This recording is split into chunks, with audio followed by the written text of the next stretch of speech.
How's it going, everyone? Big Don, DJ Aceman, all here, right now on the Peace and Chaos program, 2022 midterm elections live stream special. How's it going, Big Don? Oh, geez, we're in for some chaos tonight. That's for sure. That is true. That is true. Some of the This polls is have already closed, so we're going to be We are getting in some for of the those biggest results. midterm of probably of my lifetime, at least. I mean, people keep on hyping it up as the biggest one, but I don't know. Do you think it's the biggest one? I definitely think it's going to be very important, and I think it is going to be the biggest one. I mean, they say it every year, but I think as contentious elections have gotten, I mean, this is going to be very important, I think, for the foreseeable future. Yeah, there's a lot on the ballot here tonight. From as we talked about in our previous polling videos, we talked about economic issues. Of course, that's the biggest one right now. We also going to be talking about democracy being a big issue, whether or not that's going to change the face of how we do our elections in the near future. We also got abortion, climate change, everything and anything is on the ballot tonight. Yes. Yeah, let's first go to some of the exit polls that some of the major news networks in the United States have conducted. So this one right here is the exit poll that CNN has, and this is specifically for Georgia voters. Um, they said just a shy of half, about 46% said only Warnock shows good judgment. So Warnock is the Democratic incumbent, with about 28% saying only Walker does, and nearly a fifth that neither candidate does.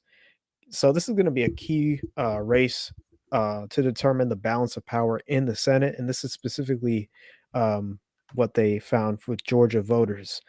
Also, a CNN poll also found, this is their exit poll, that more than 4 in 10 Pennsylvania voters approve of the way Joe Biden is handling his job, and a majority disapprove of the president who was actually born in Scranton. And they said, meanwhile, just over half of Pennsylvania voters said Biden was not a factor in their vote. For those who said the president was a factor, more than 1 in 10 said they support him, while nearly a third said they oppose him. And they also said that just 4 in 10 had a favorable opinion of former President Trump. So it shows you that both current President Biden and former President Trump are not very popular in the Commonwealth of Pennsylvania. And I think this is going to be key for this election tonight between Lieutenant Governor Fetterman and Dr. Mehmet Oz for the state of Pennsylvania because of how close all the polls have said this race would be. I'm going to look over now at ABC and we'll discuss some of these. These are more like just general polls for the U.S. population.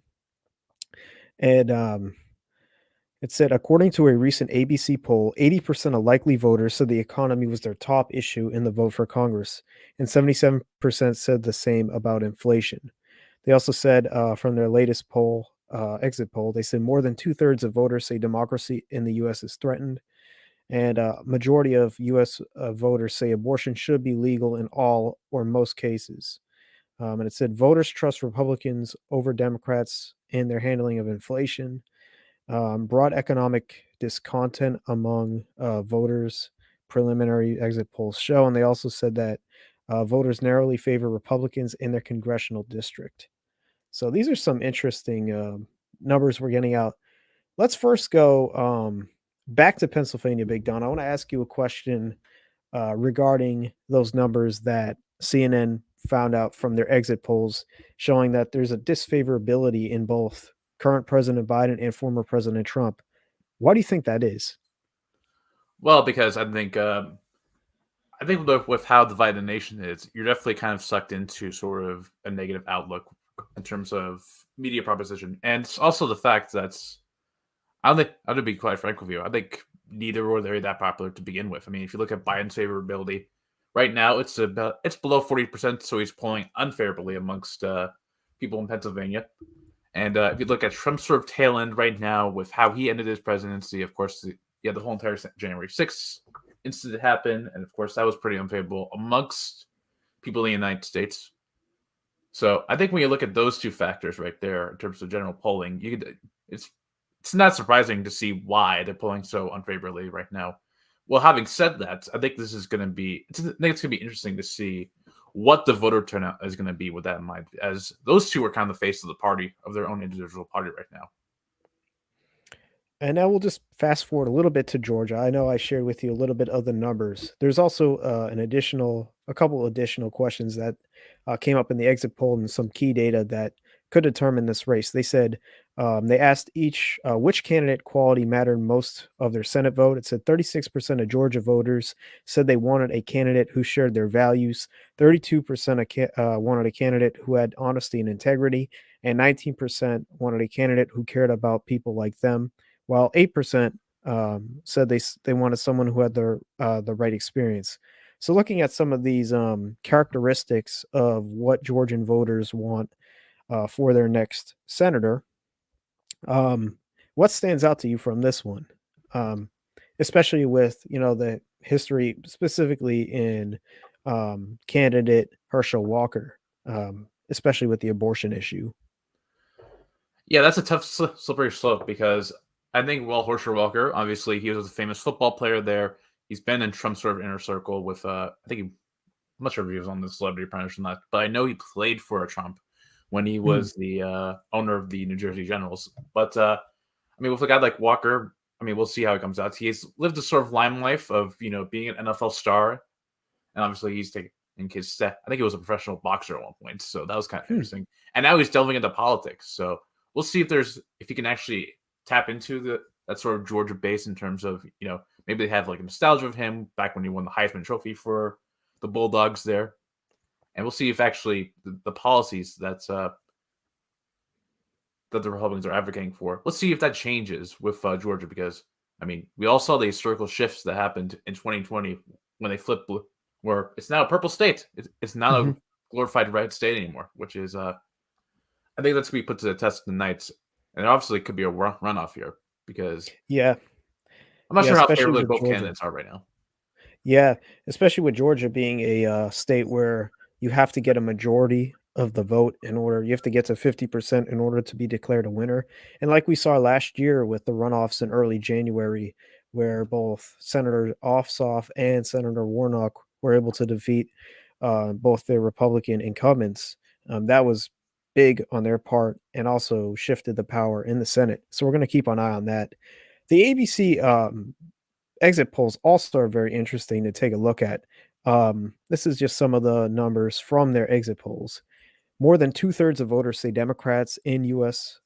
Threatened preliminary exit polls, saying that democracy is threatened in the U.S. They believe that. Majority of voters also say abortion should be legal in all or most cases. They also found that voters trust the Republican Party over Democrats in their handling of inflation. They also have a broad economic discontent with the economy right now, and there's also a narrow favor for Republicans in each congressional district. So, from some of these numbers from the ABC poll, what's your key takeaways from this? Geez, well, I think it's kind of show. I think it's kind of a trend that we're seeing now, right? With sort of the economic issues being upfront. I mean, it's a pretty slippery slope in terms of what actually causes inflation and stuff like that. But obviously, people are dissatisfied with what's going on right now in terms of their policymakers trying to do whatever to maximize what the government does in terms of economic activity for the country. But yeah, I think this is going to be an issue a lot of voters are voting on, and I think if they could do their research, and try to make their own decision of what's the cause. Of course, we can talk about that during the stream. But overall, I mean, we've seen this a lot of times. This happens in the majority of midterms. The challenger party generally tries to, unless you're having a really good presidency, they tend to just bash sort of any issues that come about. And obviously, economics is a big issue right now. So, Yeah, that is definitely true, both with economics and also with abortion. I was also taking a look at um, just some of the other polls from this race. Of course, we're going to be looking right now. Currently, there's 36 for Democrats in the Senate, 36 for the Republicans, 51 is the majority, of course. So there have been a few updates. Let's go over to the dashboard right now and let's go take a look at what's going on in the Senate.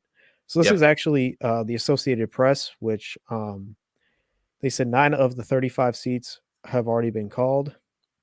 So we're taking a look right now. Alabama has been called for Katie Britt with about 1% voting. right now, but they have already called it.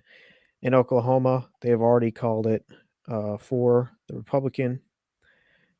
South Carolina for Tim Scott, the incumbent, and also Rand Paul in Kentucky with 20% of the vote already in.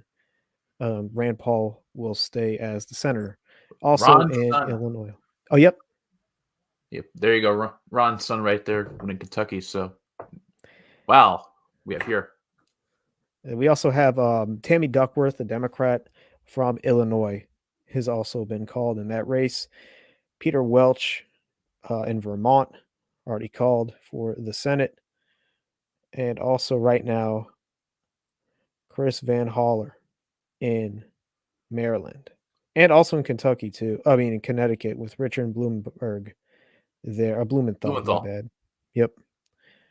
There as well. Now, there's a few other states that have already, their polls have already closed. We see here in Pennsylvania, currently only 4% of the vote in, with Fetterman having a big lead. Ohio, right now, 11% of the vote is in, currently with Tim Ryan leading JD Vance by 19 points, but only 11% in. That's going to be a lot closer. Kansas, right now, with only 1% of the vote in, with the Republican having a pretty significant lead. And in Missouri right now, with the Democrat leading the Republican by about 17 points. And we're Now, what's also interesting looking. here Yep. is, I think for some states right here, since early voting has already been done, I think that's already been. I think those get priority in terms of what's counted first. I think once the polls close, they just count it by order. But we might see a blue mirage right here. Yeah. And I remember back in 2020 and in even tonight too, like I was taking a look at the Kentucky polls even before we went on, just to look at some of the results. And it looks like they do count some of the more blue districts. They're quicker to count in Kentucky, I noticed, and also in Missouri. I remember this back in 2020 as well. So it is going to look weird right now saying that, oh, Missouri, which is a pretty, I would say, red state, right now it's looking blue. I mean, that's only with 1% of the vote in. I'd say once we hit 10%, it'll probably switch. But yeah, it's interesting. I do remember Indiana too. Even in 2020, they were counting the votes early, and Indiana was blue in the first 5-10% of the reporting. This is also interesting. This is going to be a race we're going to touch on a lot tonight. Is in Georgia right now. 29% of the vote is in Georgia right now, with Warnock having a significant lead over Herschel Walker. Now I can look down here. We're going to discuss this a lot tonight. Some of the areas that we're going to be looking at: Yep. Fulton County, right outside of Atlanta. We're also going to be looking down in Savannah. But our main focus tonight is going to be in the Atlanta, Georgia suburbs, Yep. specifically looking at the suburban vote. Yep. As we noticed from the last time we did this back in 2020, the whites. I can preface this with abortion right here, but the whites women's suburban vote. Yep. I think that's right. I don't know. I'm politically incorrect. That was a huge demographic for how Democrats were able to get back control of the Senate and ultimately Biden winning that election. So we'll see what. And with abortion, I think this is going to be a telltale test of whether or not that sort of outrage from June with the Supreme Court's decision to overturn Roe v. Wade is going to come back. Mhm. Now, we did see a lot of women registered to vote, so that's good, particularly in key swing states such as Georgia and Ohio. But let's see if it actually comes through right here. I think that's going to be the big question with issues now shifting. So, Yeah, exactly. And like you mentioned too, the white suburban women vote in Georgia, that was very important for Biden in order to win in the state of Georgia. And he only won by 0.3%. So when you really look at it, it's very close how that race came down to. And I think it really came down to those Atlanta suburbs. We talk about Cobb County all the time, Fulton County right outside of Atlanta, Clayton County as well, and Henry County. All those counties was where Biden was able to run up those votes. And that was where a lot of those what we would consider moderate that moderate vote was able to go to the Democrat in 2020. And can that go again in 2022? We'll see. There's also a third party candidate on the Georgia ballot for Senate. So that could be interesting to see. We could go to a runoff because of that. If the third party candidate's able to get maybe close to a percentage or 2 points even, that could shift the whole the way that the race works out, and it could lead to a runoff, which would be in early December. So that could also happen as well. But the demographics in Georgia are going to be key, especially here in the midterms in 2022. And this is just from 2020, reference of the 2020 presidential election map. Let's go back and let's discuss a little bit more with North Carolina because this race was having the Republican. I can go back to 538, and 538 was actually had Ted Budd, the Republican. They have him 82 and 100% chance to win this. And the points right now in the most recent polls was showing a pretty solid margin of victory for Budd, the Republican, at about +6 in most latest polls with Trafalgar, which tends to lean a little bit more right. Data for Progress also had +6 for Budd, and these are some of the ones from early November. Actually, in late October, Civics had it even, and also Marist College had it even. But for the most part, the Democratic challenger had uh, never led in any of the polls. Sherry Beasley never led in any of the polls. So it'll be interesting to see this race right now. Again, only 44% of the vote is in the state of North Carolina. But I think that's also going to be a state to look into.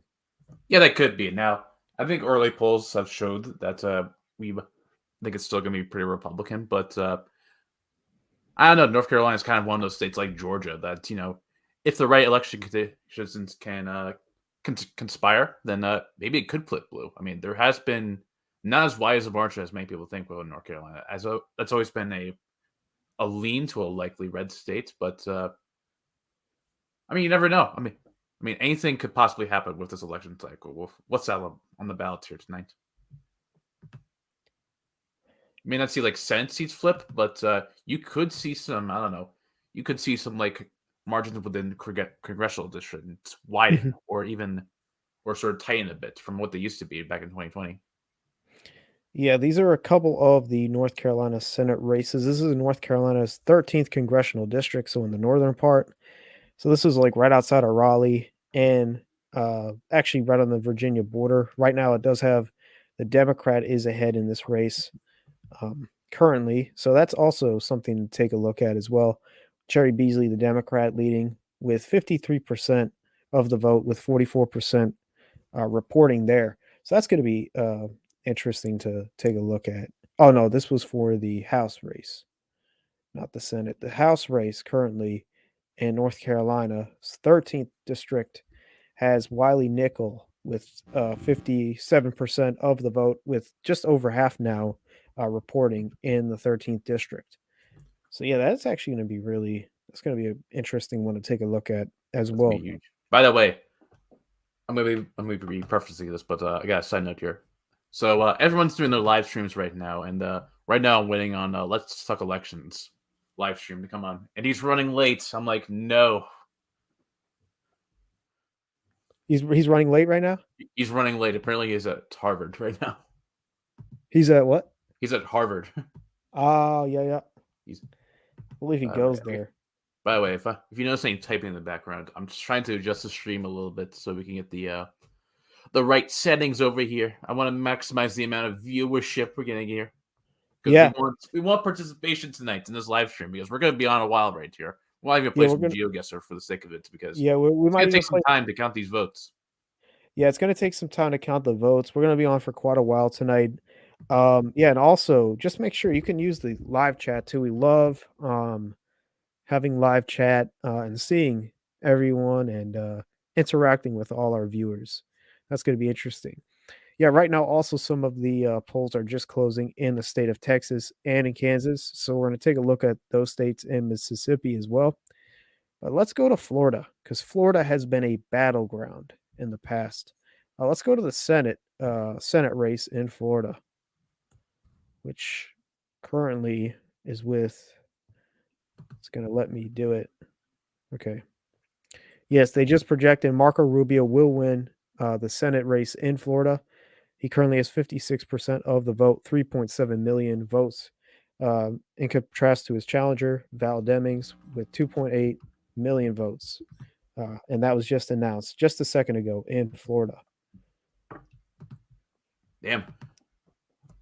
All right, Marco gets that one. I think will he run in 2024? I think that's the question. That is going to be a big question. I don't know. I think that he had a pretty decent campaign in 2016. I think he placed fifth, I believe. But again, it seems like the big heavy challenger who's from Florida is not named Rubio, but named DeSantis.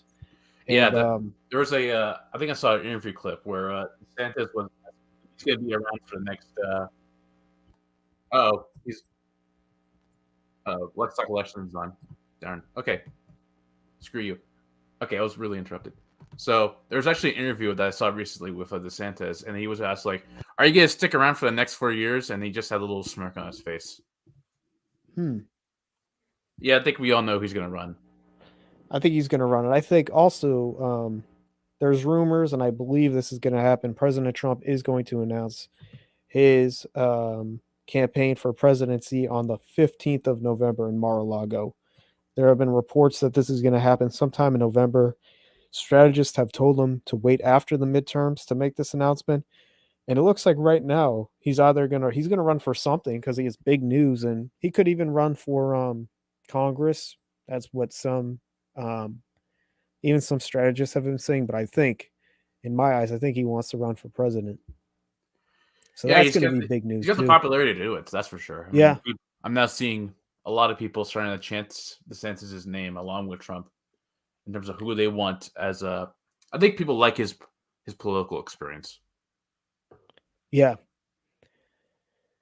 It's going to be yeah, I definitely think that the two front runners right now for the Republicans have to be former President Trump and Governor DeSantis. Those will be the top two. I can maybe see Mike Pence because he was the former vice president. But other than that, there have been talks that Liz Cheney might run or consider it.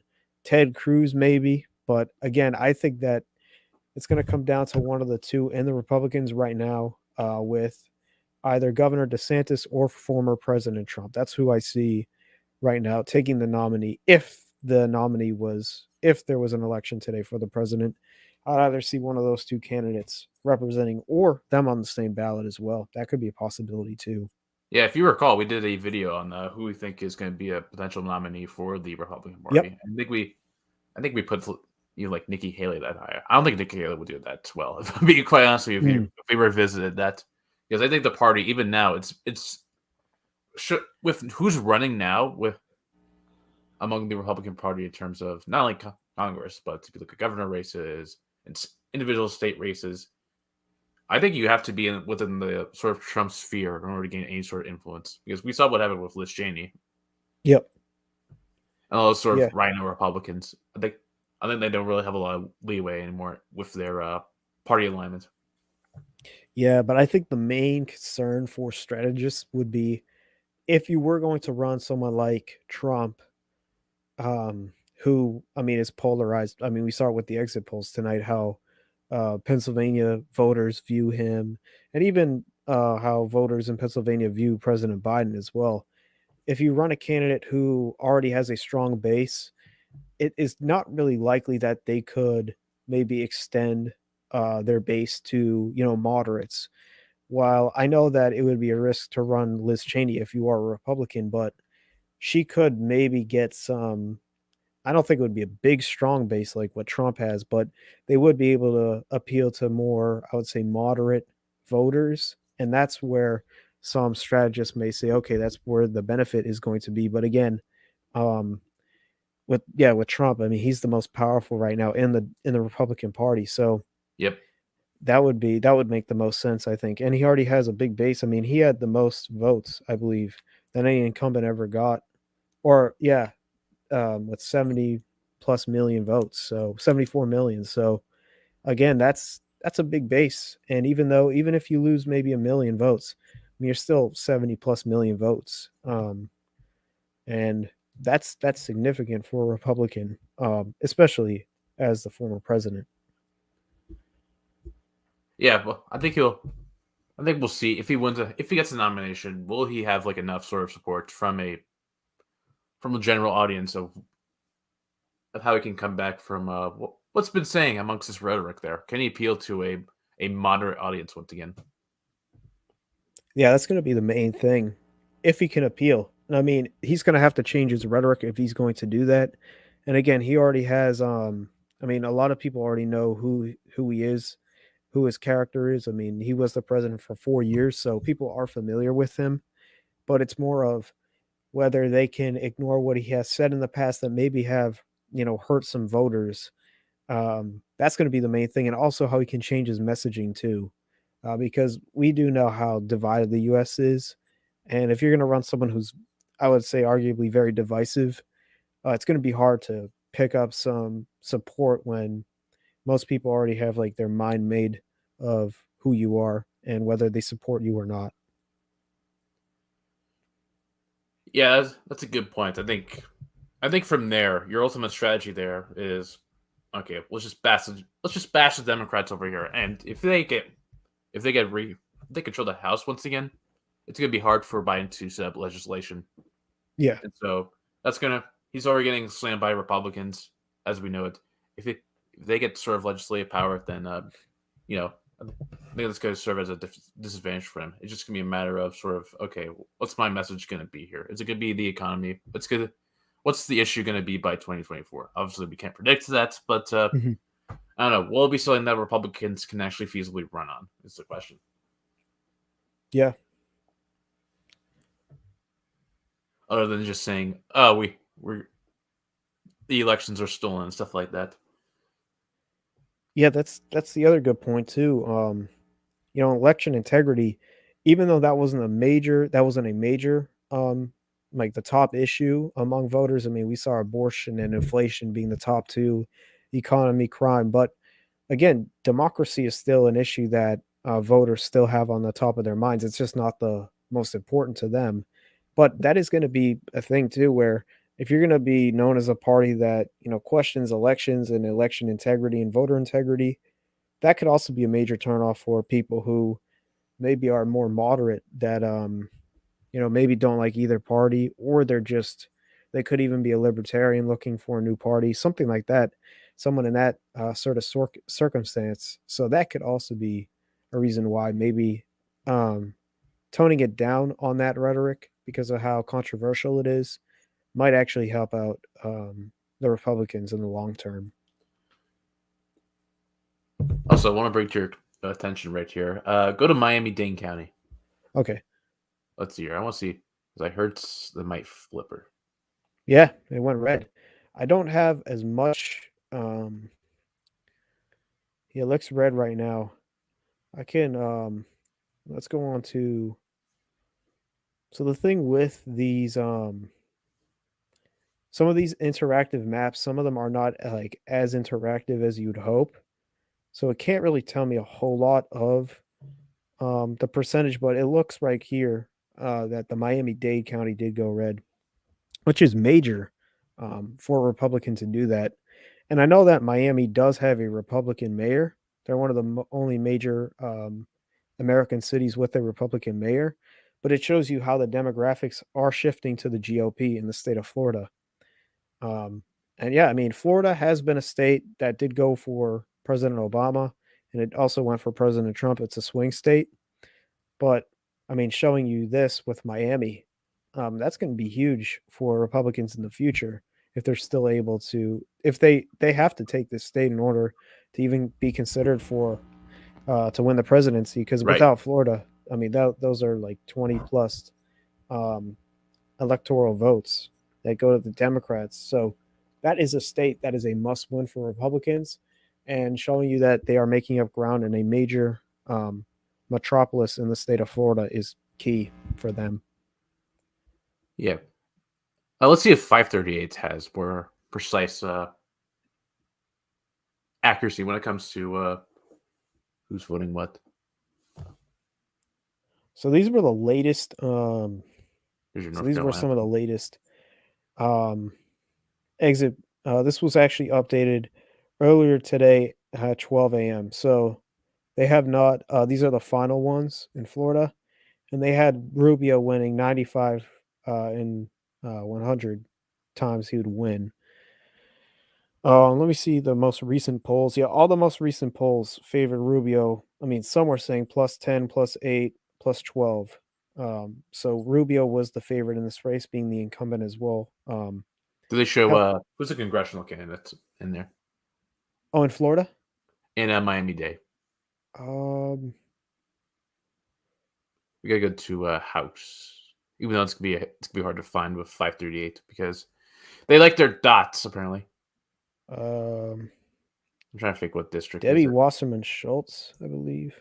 Oh yeah, she's the chair of the she's still the chair of the DNC. I think I she don't know. left. Yeah, because there's that controversy with her. So it seems like I think she is the not too familiar. Let me go take a quick look at let me see. Florida's 25th congressional district. I think that's Miami-Dade. It's actually it's kind of weird. They like restructured it. So it's Collier County, which is west of Miami-Dade. It's only the northwest part of Miami-Dade. So it's only like a portion of Miami-Dade. Because they gerrymandered it. But let me see that again. So it must be it's either the 27th, could be the 24th. I think it's the 27th. This could be it. We'll take a quick look at that. Florida 27th congressional district. Yeah, That's right. Miami-Dade? Okay. Yeah, that's parts of it does have Miami in it. Yep. Okay. New York Times actually just put out a whole map. Let me go take a quick look at that. Okay. So we can look at the Senate race really quickly.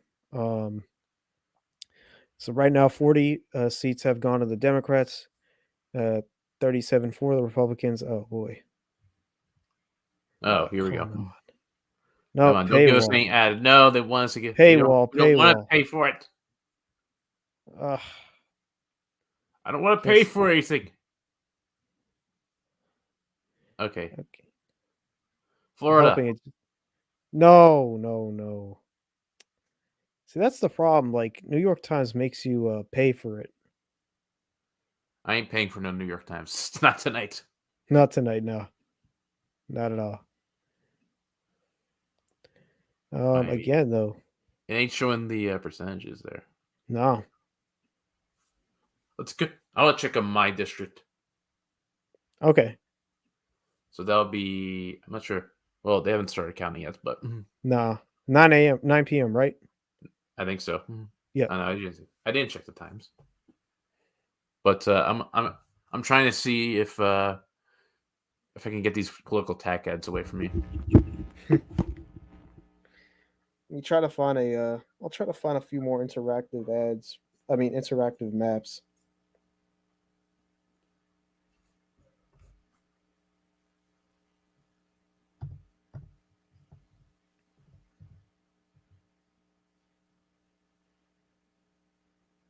See if there's any updated ones.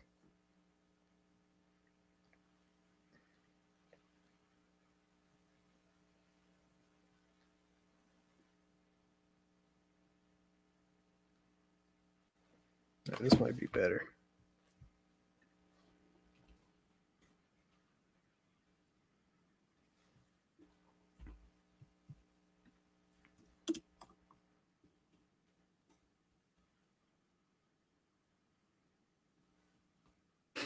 Let's see if this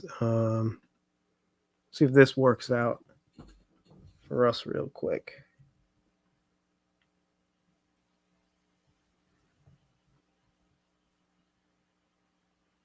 So this is the there's some of the maps here. This is Florida's. Let me scroll in a little bit more. Yeah. So Florida's. Actually, this might not be a good map. But geez, it's just gonna be an episode of finding the map. You know what we should do? Yeah.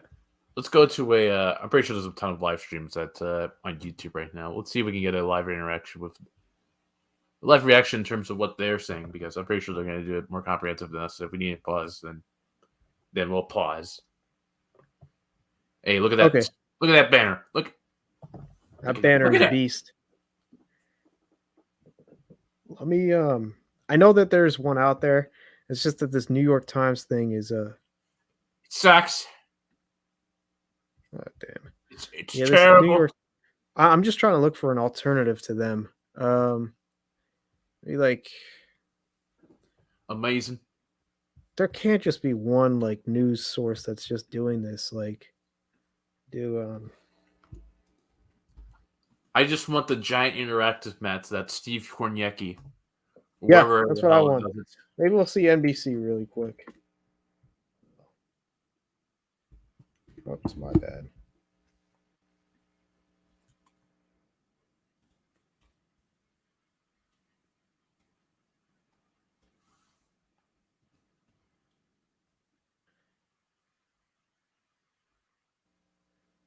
I think the New Yorker might have one. I'm gonna take a quick look at some of these maps, see if they're good enough to take a look at. Because we want that visual effect for our viewers. Nope, it's not good. It's very hard to find a map. Yeah, I know. They don't want Like interactive. Is this one? Oh, this one's a good one. Let's see it. Oh yeah. This is a really good one. This is a really good one. All right. All right, no need to look at live streams. We're good. All right, quick pause. Here we go. All right, so we were looking at Florida, and what's going on in Florida was Rubio won, the Republican, and we were looking at Miami-Dade County with 54% of the vote Rubio took. And this has been very important in the past as well. We can look at the 2020 election. I just want to give you guys a quick perspective on this. Miami-Dade went to Biden. 53.4% of the vote went to Biden. And for Rubio to take that, currently 54% of the vote. I mean, this is huge for a Republican to do that. Broward County, Rubio only had 37% of the vote. And in Palm Beach County, it was almost neck and neck, to be honest. Only about 1,000 votes, actually less than 1,000, about 500 votes separated the two candidates. I want to take a quick look at what Palm Beach, how they voted in 2020. I mean, that's 13 percentage points. And right now, again, there might be still more votes, but look how close that is there in Florida. I mean, it's 88%, so it's going to be a lot closer. That Republicans have been making up a lot of the points compared to the past in 2020. So that is important when you look at it in elections. So, I mean, this is big for Republicans, especially in the state of Florida, with That's huge for aspirations Republicans, 2024. Yeah. I'm going to update the Twitter. Yeah, no worries. Let's look at. I want to look at Georgia here because I like how they're doing it. Let's see. So we were specifying on how important this is going to be, and these are some of the districts where. Actually, these are all like the counties where votes are being handled and counted right now. Fulton County, we discussed how important that is right now. Only 63% of the votes are have been counted there. Still a long way to go.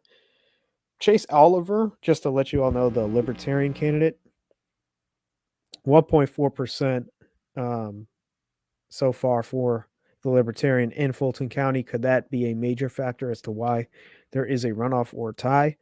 We'll wait and see. Cobb County again. Warnock is right now leading by about 21 percentage points right there in Cobb County.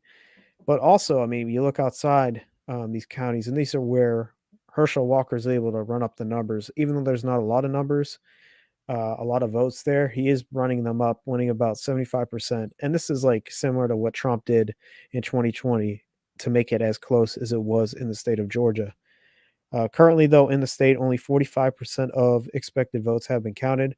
One of the major metropolis cities, I mean, about 50% counted in Savannah. You look at Athens, about 57% counted in the county there. And Fulton County, where Atlanta is, 63%. So we still have a long way to go in the big cities in Georgia. So that could still impact. But right now, Warnock is leading by about 4% in the state of Georgia. How are we doing in New Hampshire? Because Let's go that up was to a New tough. Hampshire. So this is where incumbent Maggie Hassan is taking on a Trump-backed candidate in Don Bolduc. Currently, right now, just looking at some of the major hubs in New Hampshire, I can move this or no, but looking at some of the major hubs, Portsmouth is a big area for Democrats right now. 63% of the votes have been counted in Portsmouth. Hassan leading majorly, also in Concord as well. But this is where this is congressional district 2, and this is actually I'll discuss this a little bit in just a little bit, where we're seeing the incumbent taking on a Republican who's only 25 years of age. So that's going to be an interesting race, and I'll discuss more of that in a little bit. But these are where this is going to be a big area here that borders Maine, because this is a lot of white working class people that live in Yeah. New Hampshire that live here. Southern New Hampshire is more Democratic based. A lot of people who lived in the Boston area do move north to Southern New Hampshire. But I'm looking at here Manchester, even being one of the major cities in New Hampshire. But Hassan is leading, currently about 60% of the vote right now.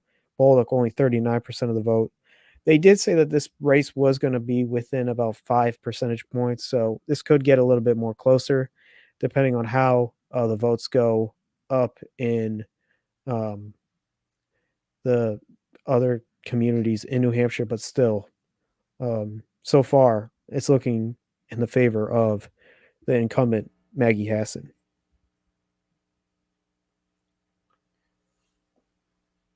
All right. Let's see. Let's see here. What are big states here? Less than New Hampshire. I think. Looks like no. Let's take, yep, Yeah, let's go to Ohio. yeah, let's go to Ohio. I know that this state, JD Vance was favored to win here, but just by how much? That's going to be the main question. Throughout the night, we'll probably see Ohio turn red. But as of right now, 55% for Tim Ryan, the Democrat, while JD Vance currently at 44.7% of the vote. 33% is in the state of Ohio. So the major hubs that we're going to take key look at is up here in the Northeast with Cleveland and Cuyahoga County, also Portage County, and also in Summit County too. These are going to be major areas to see how the votes are going to look like.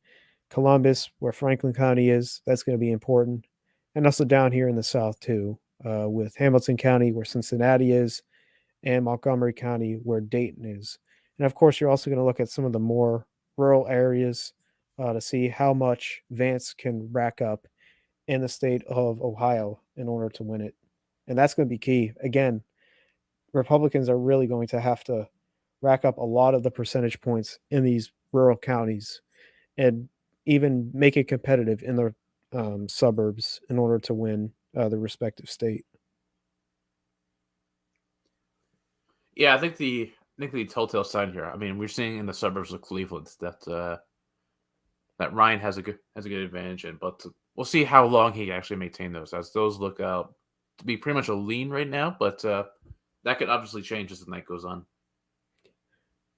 Yeah, exactly.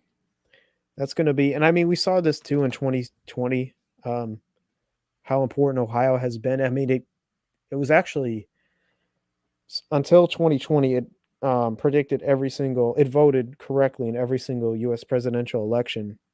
Um, Damn. but it has turned a little bit more pink, I'd say, in the past 2 years. So again, this is going to be important that we're going to have to take a look at. And there's only 33% of the votes have been counted there, so we'll keep going throughout the night. Um, so I know that they already called this race with Tammy Duckworth. Um, let's just take a quick look at Illinois. It's a major state for Democrats. And this is the reason why the greater Chicago area, where Duckworth was able to get, I mean, there's only less than 1% counted, but again, the Republican challenger, Kathy Salvi, it's pretty much a done deal already with Duckworth winning there. But again, the two major hubs for Democrats to look at is Springfield, greater Springfield area, the capital, and also Chicago. And also, if you take a quick look down here at, oops, also here in the greater Missouri area too, St. Louis area. It's also something to take a look at as well. But let's cancel out of Illinois, and let's go to where should we go to now? Oops, Let's hear. let's take Maybe a a little look at early to tell. which one? Might be a little early to tell, but let's see here.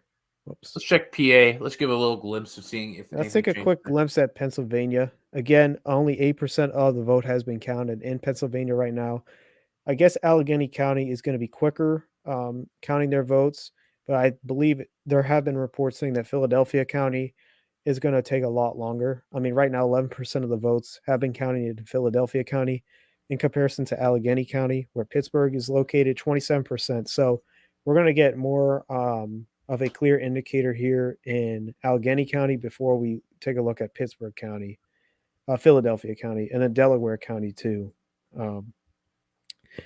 But I mean, we ran over this a little bit in our past video of where, if you're Dr. Oz, where do you want to go to? And you actually really want to look at Monroe County, which was very, very close in 2020, and also here in Northampton County too. These are two important counties where the suburban vote is going to be a key indicator for your success. And again, we're going to look at those respective counties and also keep an eye on Philadelphia being a big population hub for this race. But still, it's only about 8% of the vote. And I think we're going to we might not even know who's the winner of this race in Pennsylvania until maybe tomorrow morning. Yeah. And it could even be longer too, but I don't think we're going to get a key winner in the next couple of hours. So it could be later on this evening or tomorrow. Yeah, I think we'll do a for tomorrow if those results happen. Like you said, I think Pennsylvania and Georgia are going to be big ones, and we haven't even started with or states such as Arizona and Nevada. But yeah, I think once the election is done, I think we'll just we'll report back to you guys in terms of what our analysis of these recent results are, and then we'll go from there in terms of what content will come in, what this means for America, for the people. Yep. Let's see here. All right. Now, taking a quick look right now at the House, already 3 seats have been flipped in the House. 4 Republicans, Democrats have not flipped any seats yet. Currently, 37 seats for the Democrats in the Senate, 36 for the Republicans. And also for governor's races, we're going to take a look at that in just one second. How about we switch over now to the House and look at a couple of the key races that are going to be key indicators. All right, so this is these are some of the big House races. Let's take a look at let's go to Pennsylvania actually. Or I know that it's hard to determine what is a big race over there. I believe most of the races are going to be there's a lot of races that I know going to be the most discussed. Let's go here. Virginia's 2nd district, that's going to be a major one. That's a toss-up right now, according to 538. Also, Pennsylvania's 7th district and Pennsylvania's 8th district. Those seem like they're going to be slightly a toss-up. And other than that, there's a few other races. Oh, yeah, down here in Texas, 34th, and where Mayra Flores is, and also Texas is 15th. Now, I believe the 34th was redistricted, which means that both incumbents, Mayra Flores and Vicente Gonzalez, will have to go up against each other. And Texas 15th congressional district which actually has been both of these districts have been very dark blue in the past, but they have changed over time. So actually, let's go take a look at those first, because I know that only some of the votes have been counted so far. Oops. Oops. All right, so this is the race. Only 3% of the votes have been counted so far, and Flores is only leading by about 300 votes. But again, I mean these are early. This is very early. In the 15th district, however, the Republican is actually leading by about only actually by about 11,000 votes. But again, we only have about 14% of the votes counted so far. But let's go to I actually want to go take a look at Virginia's second district, which is right. I believe it's down here. Yep, down here. Yep, there you go. So this So is it's some, where here's this is your where pink. like yeah, this is like Norfolk, but just south of Norfolk, and actually Virginia Beach is here. So right now in this district, the incumbent Elaine Luria currently is losing by about 11 points right now. 76% of the expected votes have been counted in this district. I just want to take a look at what went on in 2020 just to get a little bit of a glimpse as to how things looked 2 years ago in the state of Virginia. So let's take a look here. This was in like the Virginia Beach area. Yep. Um, and actually outside of here too, Chesapeake as well. Biden was only had about 7 points in here, and also in Virginia Beach, Biden led by about 5 points here. So you can see how close these races are, and how these are kind of showing right here in the second district um, in Virginia. But I know I've been talking a lot, Big Don. What are your overall thoughts on these? Do you think that so far the it's too early to tell, or do you think that could it be a red wave incoming, a blue wave incoming? What do you think from some of these races so far from the Senate and also now with the House? Oh, geez. I think with the House, I think based on polling, I think it's pretty clear that you're going to see a lot of House seats flip Republican, and we're already seeing that right now. As no Democrats have been able to flip, and maybe some will flip. Who knows what can happen? But I think everything kind of indicates with the sort of how everything's been polling lately that Republicans are going to take back the House. And in terms of Senate seats, I think that's still going to be a heavy toss-up right now. I think we'll see how much these polls underestimate the voter turnouts in terms of Democrats or Republicans, because I think I'm just going to say this. I think there's been a lot of weak candidates in the Senate seat right now with guys like Walker and then Oz, obviously. I think those are going to be heavily wild cards in terms of whether or not they can actually get Republicans out to vote. Yeah, that those are some good points there. Yeah, especially with Walker and Oz both being outsiders. And I mean, with Walker and Oz, they both haven't had a lot of experience with politics to begin with. Walker has acknowledged that he doesn't know a lot about politics, and Oz, I mean, he has Oz. I mean, he's been known to people due to his celebrity status, but besides that, he hasn't done too much with public policy, and that's what's going to hurt. I think Republicans if they lose these two races in Pennsylvania and Georgia. If they win them, I mean, that's big for them. But if they lose these races, I think Democrats do dodge quite a bit of a bullet in both states because of how I mean, right now what we've seen and what we've heard from strategists saying that this could be we could see a big Republican a lot of victories for Republicans in both governorship races, House races, and also the Senate. And if Democrats win in both Pennsylvania and Georgia, I think Republicans this is going to be a tough pill to swallow for them for the next 2 years. Um, until the next election cycle. So that's a good point you made about how both candidates are technically weak. Yeah, But I think this election in particular, you're just gonna see a lot of people vote on party lines. Like Yeah. like you saw that. I think you can make the argument. I don't know. You this is gonna make like a lot of bad assumptions about voters, but stuff like that. But me personally, I didn't really think that Trump was like that much of like an amazing president, so to say, in terms of what he accomplished. I think it was more just a sort of a right wing sort of rhetoric move in terms of okay, who we want in control of the country. And I think that shows how divided the nation is. Yeah.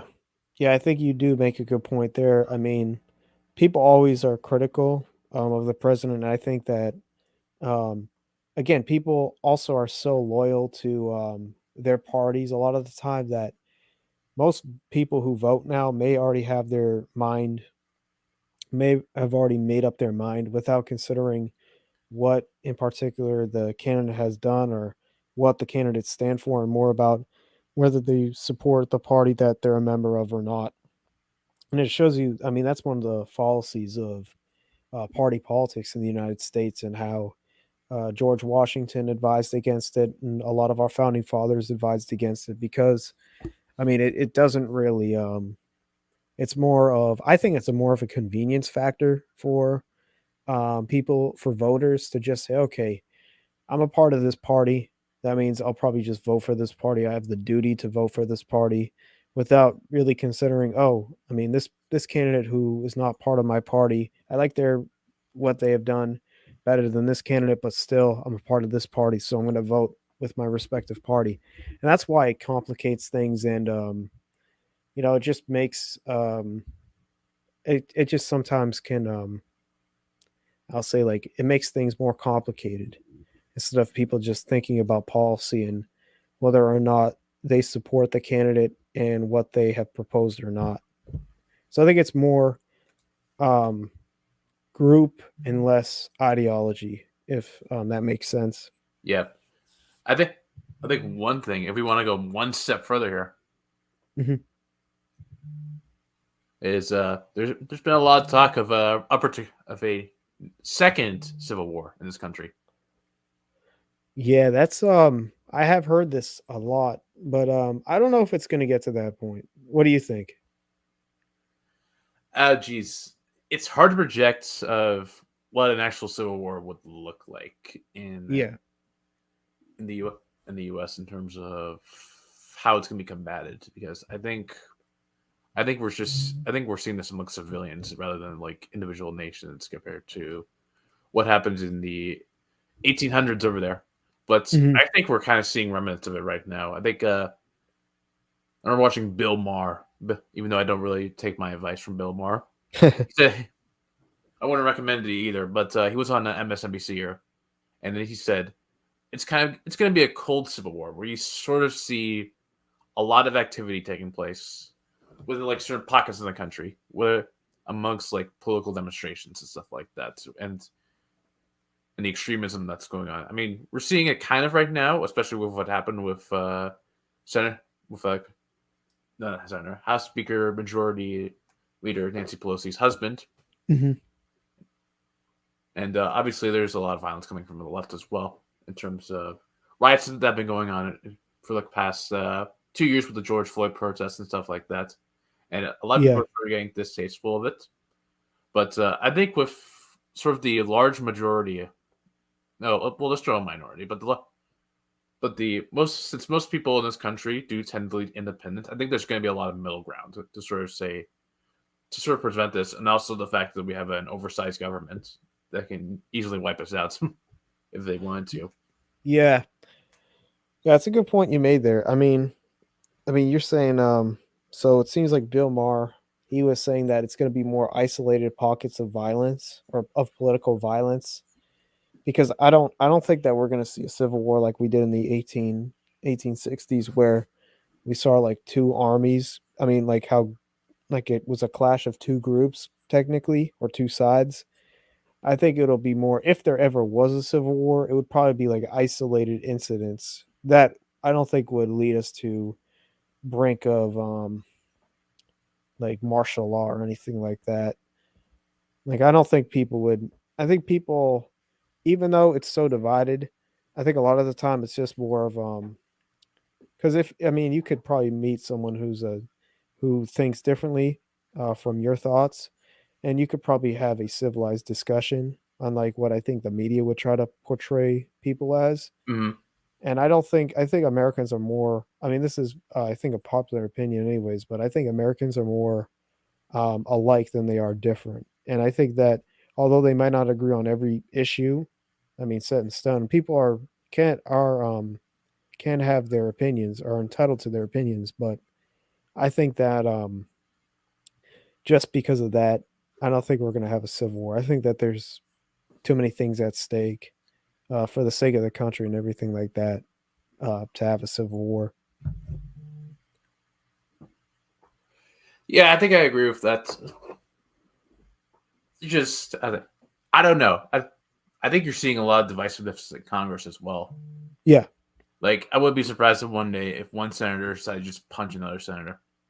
I mean, we've seen that too before in the past with this was way back with abolitionists, and actually a Massachusetts senator. This was back in the early 1800s. Was caned on the Senate floor, so there was violence actually in a chamber of Congress before, which shows you that it is possible. I mean, if we don't learn from our history, we're doomed to repeat it. That's the famous saying.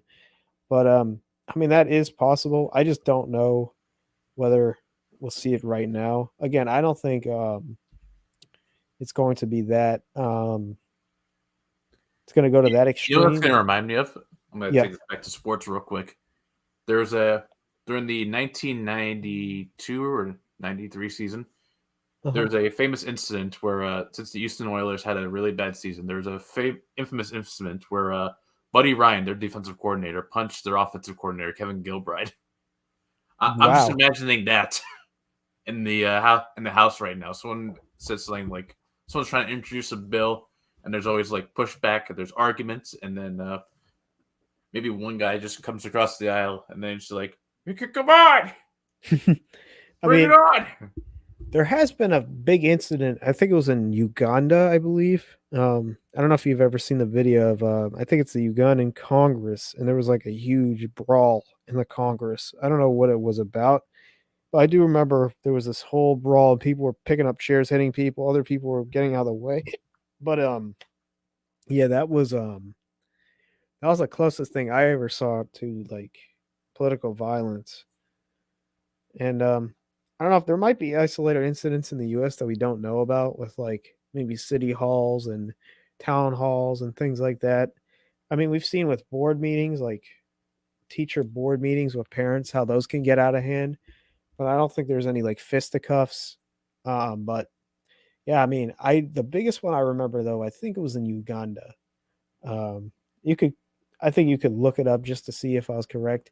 I believe it was in the country of Uganda, and I think it was in their like Senate, I believe, or House, where there was a huge brawl over. I think it was over not passing a bill, and it got way out of hand. But that was like an all out brawl. Jeez, I want to see if now imagine if Congress just turns into the WWE. Maybe we should run a country like that. Someone would say. Yeah, actually, there was lawmakers brawl in Uganda Parliament. This was back in 2017. This was over the presidential age limit. Um, Oh no, someone trying to run. yeah, let me. Yeah, so yeah, their Parliament.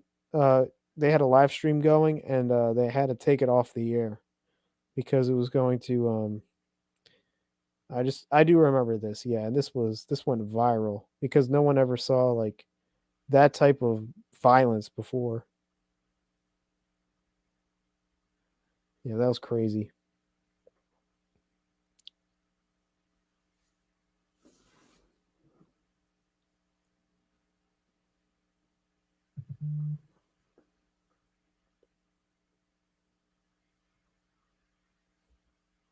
But let's go take a look at some of the Senate races that are just. Darn, I wanted you to pull up that video. Oh, you want me to pull it up? Now we're probably gonna get demonetized or Yeah, we something will like get that. demonetized. Get the rating. I don't wanna pull it up. I mean, people can look it up themselves. It's Uganda You Parliament. All right, Chuck Schumer. This was expected. He beat his opponent, currently with 8% I didn't of even the see expected any votes ads for counted. Yep, John. I can't even read John that. Pitt. No, I didn't see anything for him. I It was don't just think all he. Chuck I think he Schumer just knew. going in a Broadway musical saying we show must go on. Yeah, let's just take a quick look here. Just want to see. Oh yeah, these are mostly. Oh yeah, Richmond County, which I believe is Staten Island, and then pretty much all in New York, Bronx. Yeah, I mean We're all voting that's Chuck. expected. That I think the main one though. Let's take a look at the governor races. Yeah, We're, let's see. we'll I look at was Oregon in a sec, but where do you want to they go first? You want to haven't go? even started counting votes yet. So Yeah, they have. They just started counting in New York, so we're gonna. let's see That's gonna here. take a while. New York is actually supposed to be pretty tight. Yeah, Josh Shapiro and Doug Mastriano is gonna also be a big one to take a look at in Pennsylvania. I believe Shapiro is gonna win that though. He's favored, and then Westmore and Dan Cox. That's gonna be a big one too in Maryland. But Chris Sununu of New Hampshire won, and Phil Scott, the incumbent in Vermont. That's also a weird thing to look at. We're gonna have to take a look at split tickets tonight because, I mean, two states where they're traditionally more Democratic leaning, especially Vermont, having a Republican governor is pretty interesting to take a look at. Well, Massachusetts was in the same position too with Charlie Baker, who was a moderate Republican. He's not running though this time. Just to pivot to Massachusetts. But Maura Healey, the Attorney General of Massachusetts, a Democrat, is running, and she is the favorite in this race. However, Jeff Deal, a Trump backed candidate, is a Republican. He did not get endorsed by Charlie Baker. And that's also something to look at. But yeah, just the split tickets too. I think that those are going to be interesting to see. I mean, in Georgia, are we going to see that in Georgia? Are we going to see that in Pennsylvania, where maybe you vote one way for one race, but in another race you vote another way. And again, too, with Carrie Lake tonight as well, we're going to have to take a look at that and see if people are voting for Katie Hobbs and the Republican, or in they're Oregon, just going to vote straight ticket. as well, the Great Oregon Trail, as we saw from the Yeah, last video that we did, that's pretty evenly split. Now, I think there's now a slight lean for Democrats right now, but that could flip. yeah. I think Drazen is hoping for a split between Kotek and Johnson, and or even Johnson to take maybe 5-10%, or even less, like 2-3% of the vote. That could be what helps Drazen win the governorship in Oregon. And many of Nebraska right now, which has been red, only 10% of the vote is in. You do have a third party running there too, which could complicate things a bit. Kansas, Colorado just went blue, only 5% in though there. Laura Kelly, the governor currently of Kansas, currently looks like she's going to be the favorite to win there. However, Derek Schmidt is currently trying to contend there. Kristi Noem of South Dakota looks like she's going to win that race, but we'll keep an eye on there, and also in Iowa as well. Um, Mike DeWine, the incumbent on Ohio, won governorship again, currently with 59% of the vote for DeWine, only 43% in, but still that has been called. Bill Lee, the incumbent in Tennessee, has been victorious, and Henry McMaster in South Carolina is also victorious. And Ron DeSantis in Florida, 85% of the vote in, defeats former Governor Charlie Crist, who is the Democrat, currently up by 19%. And also in Alabama, too, with Kay Ivey, the incumbent, currently with 60% of the vote there. So we're going to take a look at that. And also in Rhode Island, too, Daniel McKee, the Democrat, has won that state right now, 58% for the incumbent in the state of Rhode Island. By the way, Kai's here. Kai, type your thoughts about what's going on in the comments. What are your predictions for tonight? Also, for anyone else listening. Yeah. Yeah, just a reminder, everyone, you can use that live chat, and you can go interact with us. By the way, go back to the governor's race. I just want to check on Hochul. Okay, yeah. Let's go back to New York. So only 8% of the vote in right now. Hochul with 75% of the votes. Yeah, the 5 boroughs there, they're voting. Everyone Yeah, else is a little bit behind, but hopefully results will come in soon. I think the telltale sign is obviously going to be some big suburban counties out on Long Island. Let's see if Nassau County is a big one, Westchester, Rockland. They generally lean blue, but we'll see what happens in places like Orange and Ulster County and Dutchess, Putnam. Also around other urban areas such as Buffalo, Rochester, Binghamton, Ithaca, Syracuse is a big one, Utica. Also upstate, right near Saratoga Springs, that's going to be a big one. St. Lawrence County, the Adirondacks. Those generally go blue, but or red, I guess, in Albany as well. I think that's going to be a big Hochul county. But there's been a lot of talk that Zeldin has enough backing where if the Democrats don't really have a good turnout, then Zeldin could be pulling off an upset. that would be a major upset too for the state of New York. It would be major. And I know we talked about this with crime, being a big issue. Although most crimes have actually gone down, I know that murder has actually gone up. And especially, I mean, we hear on the news a lot how New York has become more dangerous to go to, with theft, robberies, murder being on the rise in New York City. And also, just also to be relevant with this race, Zeldin actually was also violently attacked earlier in the summer too, and he has been really talking about crime a lot, and that has actually helped him out with a lot of New York voters. But um, those are going to be some of the big issues in New York, especially with crime. I know that a lot of New Yorkers are focused on crime from a lot of the news that I have consumed. Yep. So that's going to be very key for Zeldin if he is able to make this very tight. How he ran on crime and how that could have helped him out with some undecided voters in the state of New York. Yeah, the big thing here is I think crime has been pretty overplayed with how I don't know the New York stats off the top of my head, so I can't say, even though that does kind of matter in terms of state representation, because if you're running for a congressional seat and you're running on the position of I'm going to stop crime in New York, well, you can't really do that because you're not really having any sort of leeway over your police chiefs and stuff like that.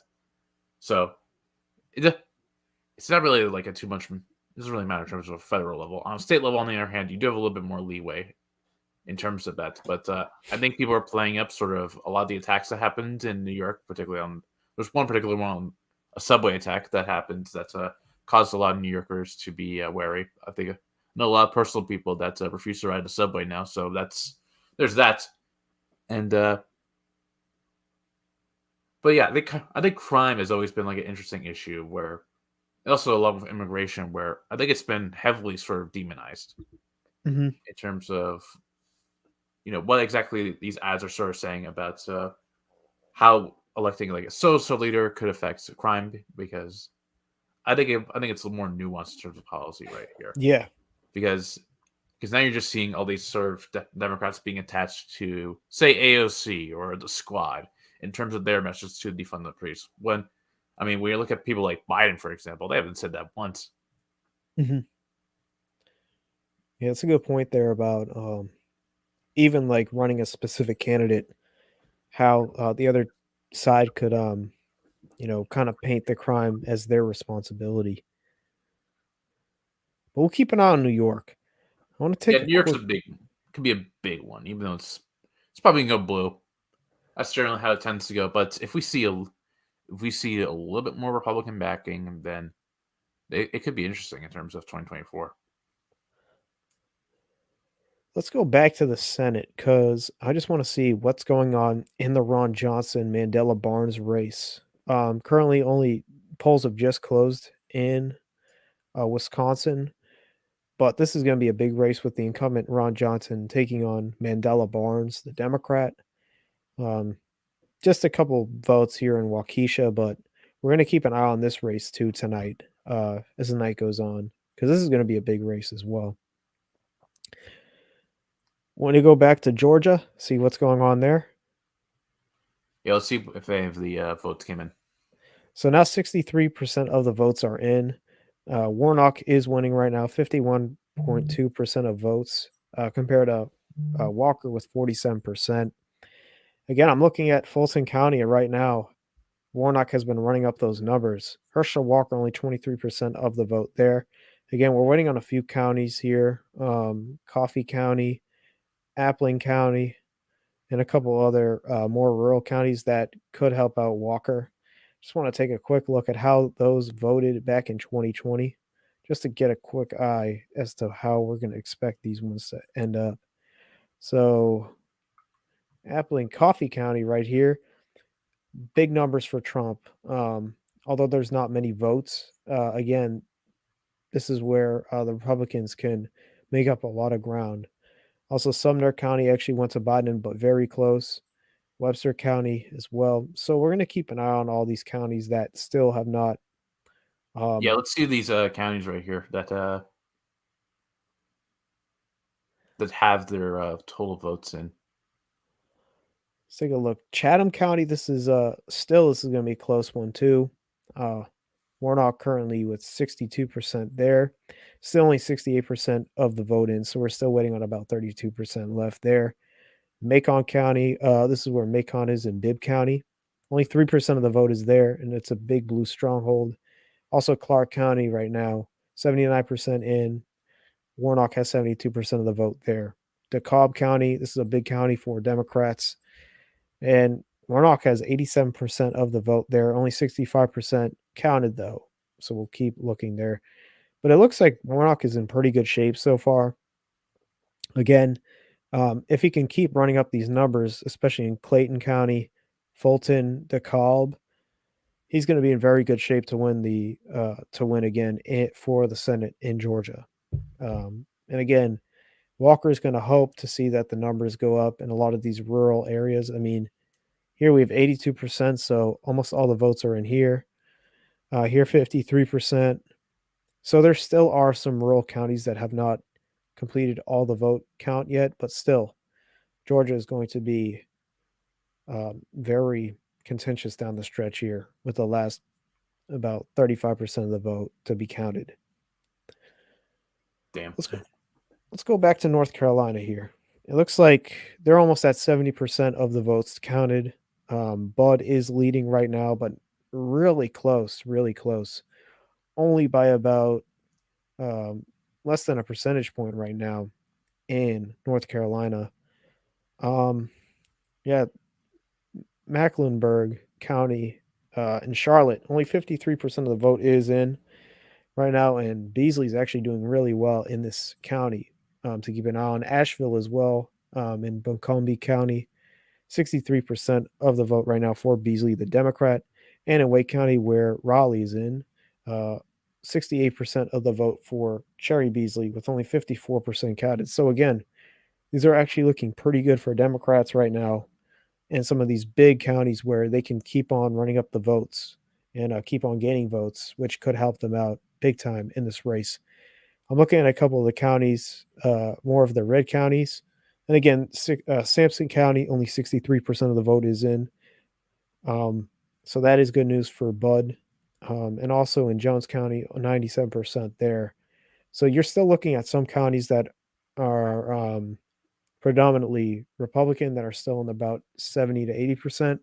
But for Democrats in these big counties like Mecklenburg, Macomb, and also in Wake County, these are going to be the counties that these are looking very hopeful for Democrats right now in the big cities. And it shows you that the suburban vote is swaying more to the Democrats right now.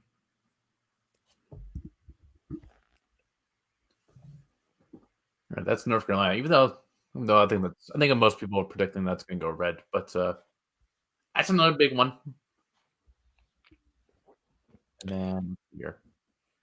I think we're at an impasse right now in terms of states to analyze because we all know what's going to be going what at this point in terms of results. Yeah. It's just going to be those darn states like Pennsylvania and Georgia, and we haven't even started on our West Coast states as well. Those are still Yeah. waiting to get a lot of We're votes gonna in. wait on Oregon too. So that could carry Arizona over too. till like tomorrow. But we hope to get have an idea of where these states stand by the end of the night, so we can further analyze it. Because I mean, this could take if Georgia has a runoff, then that could be we could be waiting until Thanksgiving to hear like any type of result. If that happens, that's going to be crazy. Mm. Pennsylvania, I think that's going to be another one that you alluded to. We could be waiting until tomorrow for that one. But this is how it's shaping up right now. House right now, the Republicans are winning the majority of seats in the House that are up, even though I think all the seats in the House are up. But Yeah, and I'm just looking. They already flipped 3 seats in the House. Democrats have not flipped any seats yet. So that's going to be interesting. And I just actually want to take a look here. Paul Gosar, and Debbie Lesko. It looks like no one was on this ballot, or maybe there was. But also, I just want to take a quick look. Actually, there's no votes counted, but they already have called this race. Also, sometimes if we look at again some of these states like Oregon that we're looking into in Arizona, if there are notable races, like here, I mean, again, it's only like 2% of the vote in Wisconsin. Those could give us indicators too as to how the big state election will go if we're looking at some house races. But again, there is still a lot of time for us to wait on these races because again, Wisconsin just closed their polls just about a half hour ago. Arizona, I mean, those might still be open, and also Oregon on the West Coast. So again, we're gonna have to wait some time, but some of the house races in these key states could be clear indicators. This is actually one right now that I want to look into. Pennsylvania's 7th congressional district.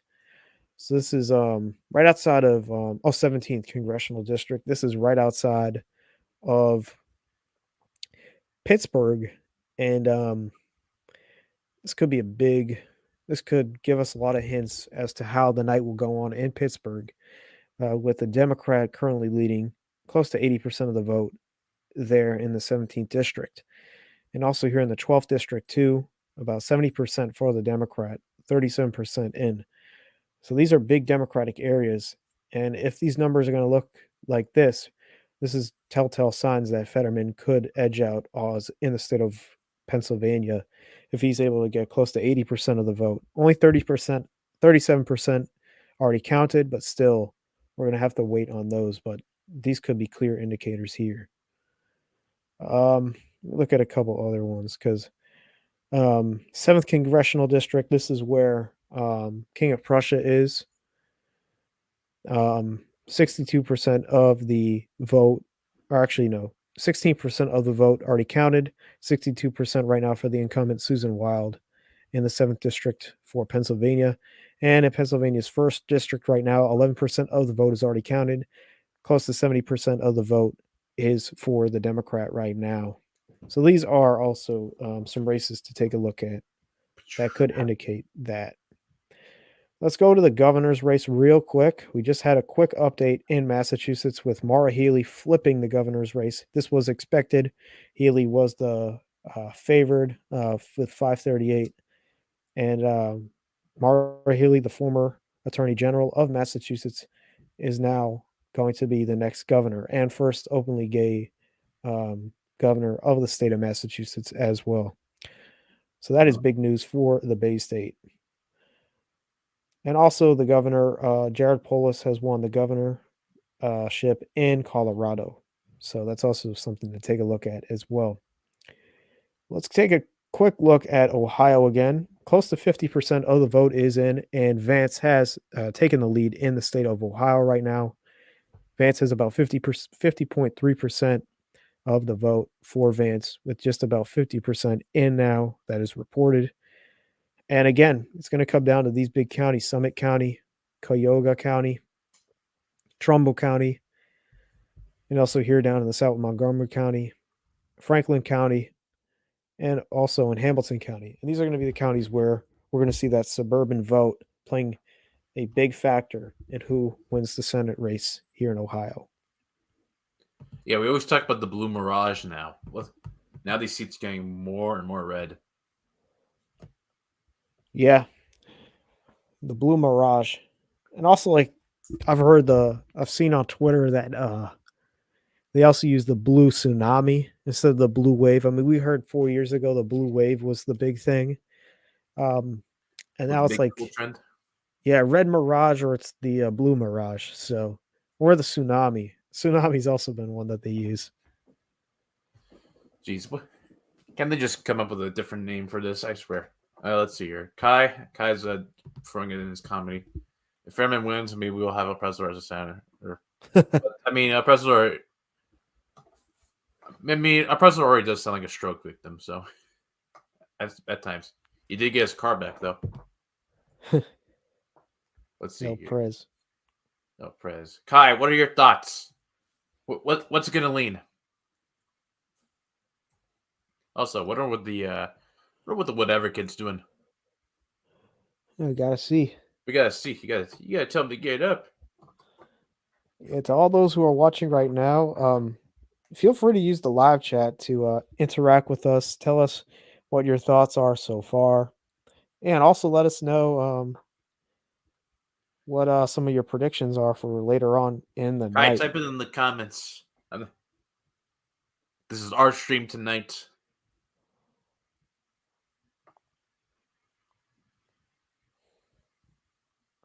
Let's see here. But till then, until we get those biblical thoughts, I don't know. You want to jump to some geo? Yeah, let's do a quick geo. Because I think we covered pretty much everything at this point. Amazing. Yeah, let's do a quick. Let's do a quick round there. If it doesn't take too long, then You want to do an set up a international time limit round? for ourselves. We could do that. I'm gonna go get a drink of water and I'll be right back. But I'll do the same thing here. let's take a quick little break here on the Peace and Chaos program live. We will be back within 2 minutes. Wonder if I could set up like a little like video thing.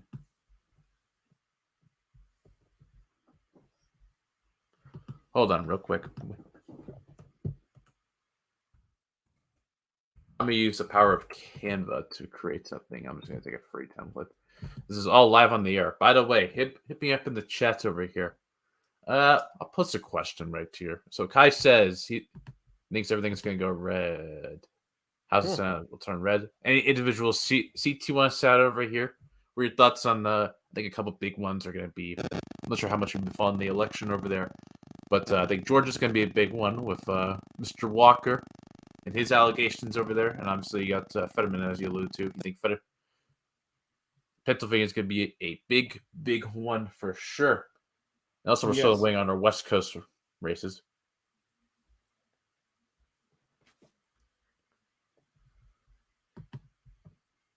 Let's see here. I'm going to give a live demo on how freaking Canva works. Should I do that? I don't know. Let's see here.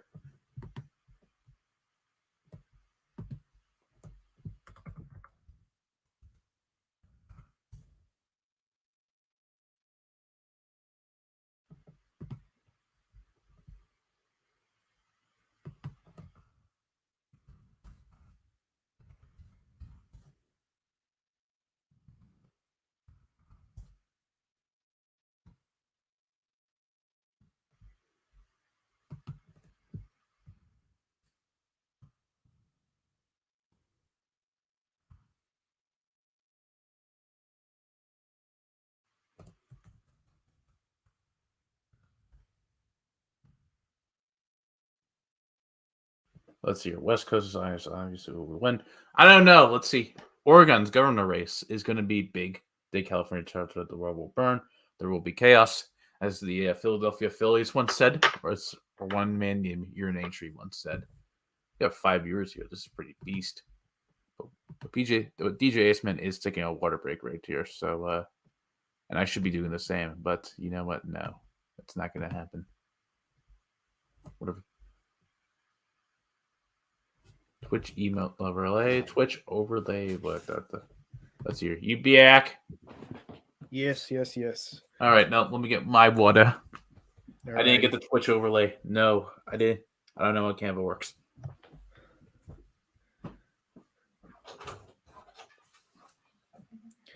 Huh. It's weird.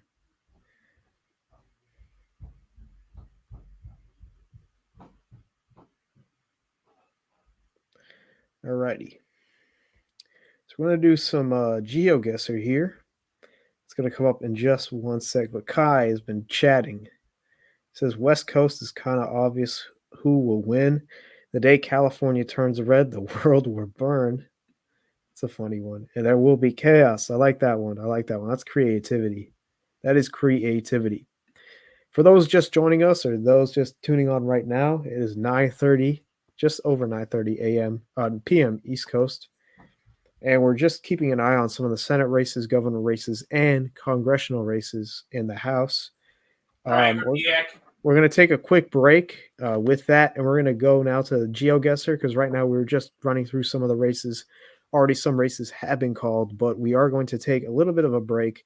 We're going to do some GeoGuessr. We're probably going to do some what do you want to do, Big Don? U.S. because it's election day. Yeah, let's go on the U.S. All the time. Yeah, we're gonna do U.S. today, so we're gonna get into that, and we'll probably be back with some of the races in just probably a half hour or so. But we're gonna take a quick break and get into some U.S. GeoGuessr. Let's go. Yeah, and feel free to chime in, guys. This is a little bit of fun we're doing. Give us the election results as well if anything comes up. Yeah. Alrighty. Off the bat, I think we're on the West Coast. Yeah, it looks like it's with the terrain. We got the dried up trees over there on mountain ranges. Yeah, so right off the bat, we are probably in a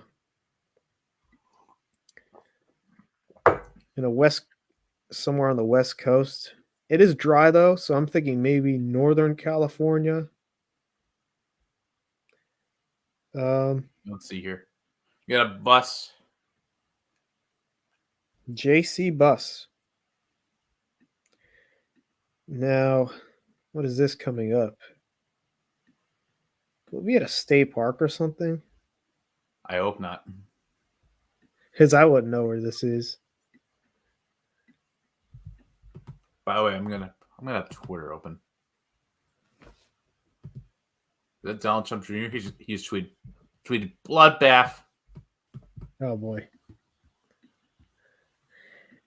We'll keep an eye on the Twitter too. And yeah, we'll stay updated. This looks like a red tsunami.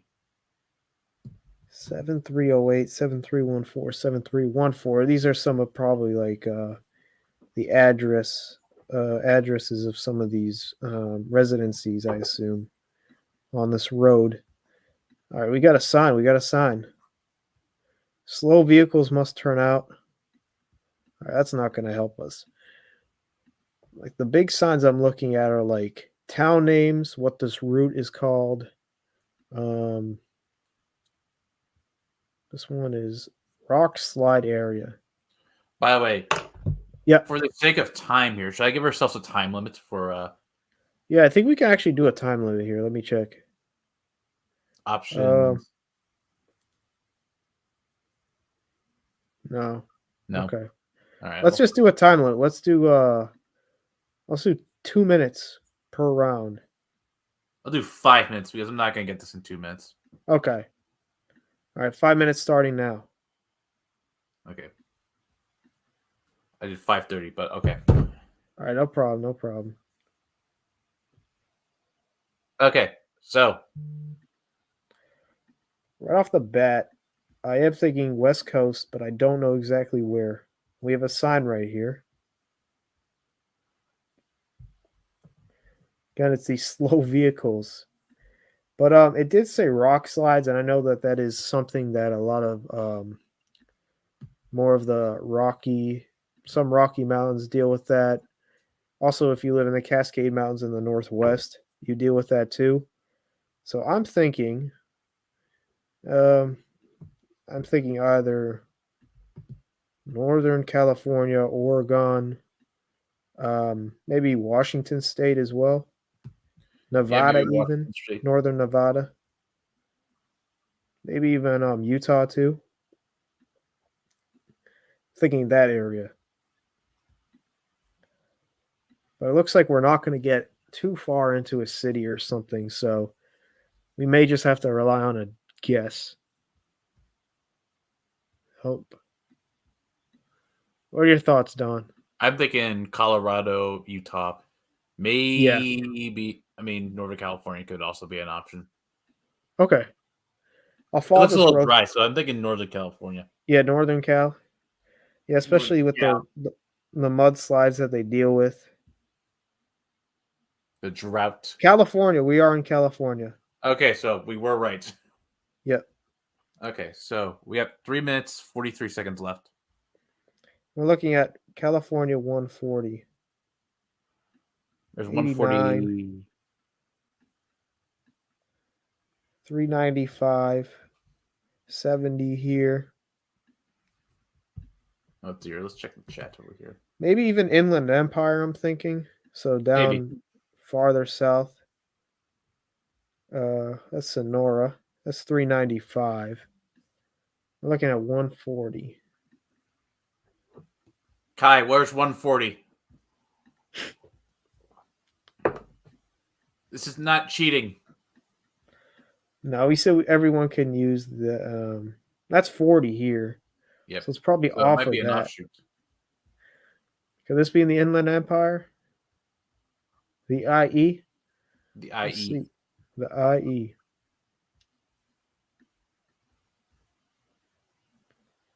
No. 177.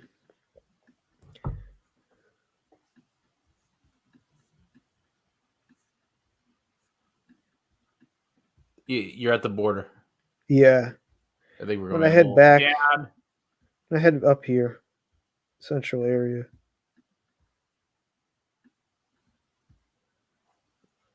How many minutes we have left? 2 minutes, 16 seconds. I'll let you know until we reach the 30-second mark. Okay. We are on 140. Just have to locate this. There's 145 here. Oh, we found 140. Okay, good. So that's near Merced, but then it continues to go north. Cathy's Valley, Mariposa, There's some terrain right there. Bryceburg. You want to throw it up here? Yep. Let's Let's go see. Let's see, because we got some mountain range over here. Yeah. Let me go back. Actually, let me go back to where we started because we know we're on the route. Yeah, these are mountains. We go north.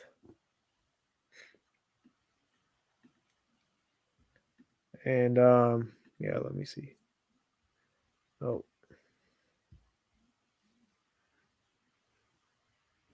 State property, no trespassing. Okay. All right, so we might be in like in a national park or something. I don't know. Could be a national park, yeah. Oh, Yosemite National Park is here. Yosemite Valley. By the way, 45 seconds left. You know what? Let's just choose right here. Okay. Incline. We were close. We're 6.3 Oh, we are miles close. away. We are very close. Okay. Okay, that's cool. All right, I'm gonna give us. All right, on to the next on the round. clock, and it's gonna start now. Okay. Definitely more of a suburban feel here. But yeah. Let's ride this road out until we get to a main road. This road is called Oakleaf Lane and Oakleaf Court. So this court actually might not take us out anywhere. Let's go right. get on to a main fair. Another. Okay. All right, there's your main road, or not. This looks a little residential, but it does Yeah. have the stripes. Yeah, double yellow, which we're kind of lucky because of that. Oh, Okay, we got could this be building the here. fire? Could this be the firehouse? Oh, they blurred it out on purpose. Ah! Wait, go. GeoGuessr knows people are just looking into the. Wait. Nope, can't read Nope, that. nope, still blurred out. They're not making it easy. Yeah, can't read that. That could be the firehouse, though. Let's keep going. Yeah.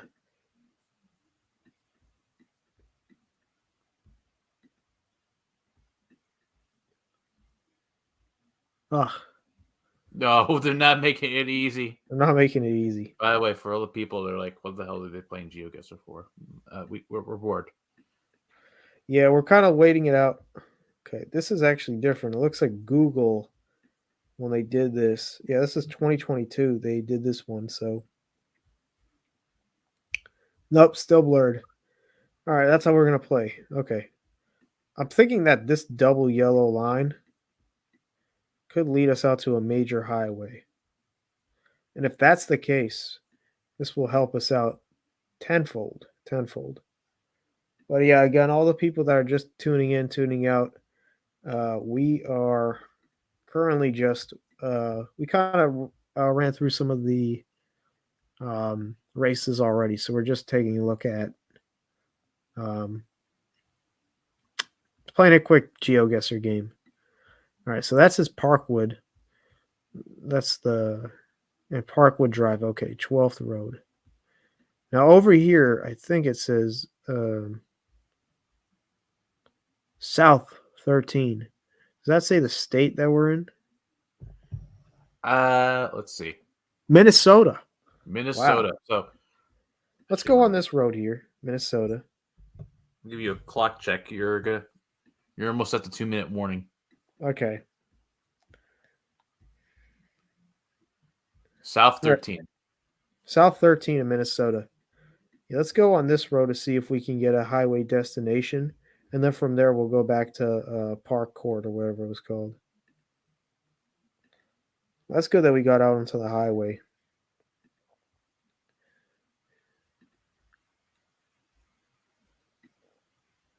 Portland Ave. Okay. Just looking for a highway destination side, and then from there we can consider where we are.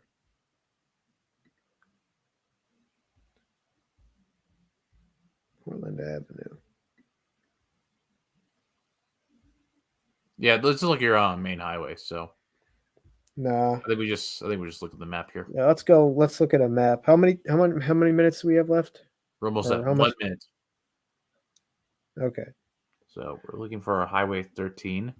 There's 12, 55, 10, 65. I mean, it looks like this could be maybe on the outskirts. Or it could be in St. Cloud as well. 15. We're looking for 16. Oh, no, 13. 13. There's 15. Oops, my bad.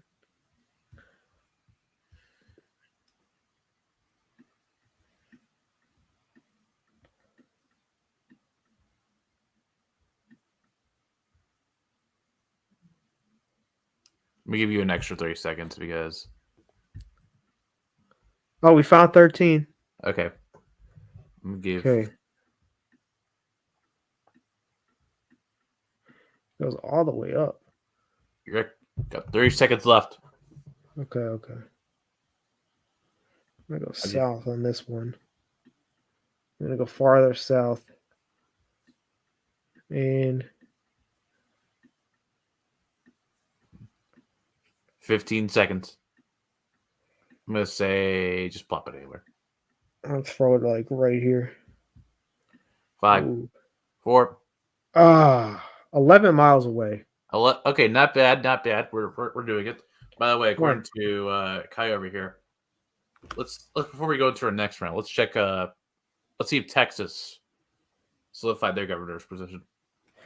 Yeah, let's go. Let's head back to Texas. Let's go throw that up.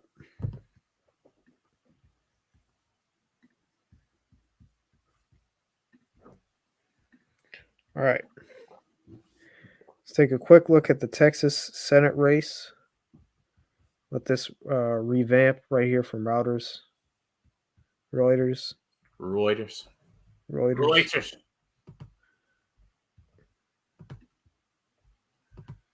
So for governor, Greg Abbott, my bad, currently winning right now. 52% of the vote is in for Greg Abbott. It may. Let me see if Did anyone concede? Did Beto concede? Reuters has not said that yet. Let me check New York Times to see if they have any updates. Or you could just check Twitter. That's also a good option.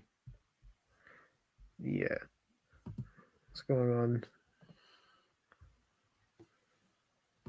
Let me see. Beto O'Rourke. You just check if Beto or the Associated Press has actually been making all the calls. So let me just take a quick look at the AP if they have made anything yet.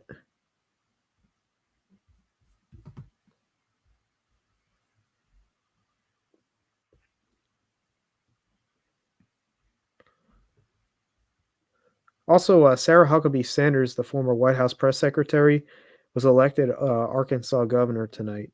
Jeez. She's the first woman to be governor of Arkansas. Wasn't there? She's related. I'm pretty sure she's related to. Yeah, I'm sure she's related to Mike Huckabee. Yeah, that's his daughter. Daughter? Yep, that is her daughter. Sarah Huckabee Sanders. So where's the Sanders partner name? So this is breaking a couple. Let's see. Oh yeah, Fox News has tweeted. Let me check. Let me show you. Yeah, Fox News has called this race. Oh, right here. Pull that up on the screen. Yep. Yep. Fox News reported 31 minutes ago. Breaking news: Governor Greg Abbott will remain in the governor's mansion for a third term. He defeats high-profile Democratic candidate Beto O'Rourke. Okay. Now I'm gonna go monitor what Beto O'Rourke has said, if he has conceded yet. Let's see. I swear Beto has run for every single position in Texas.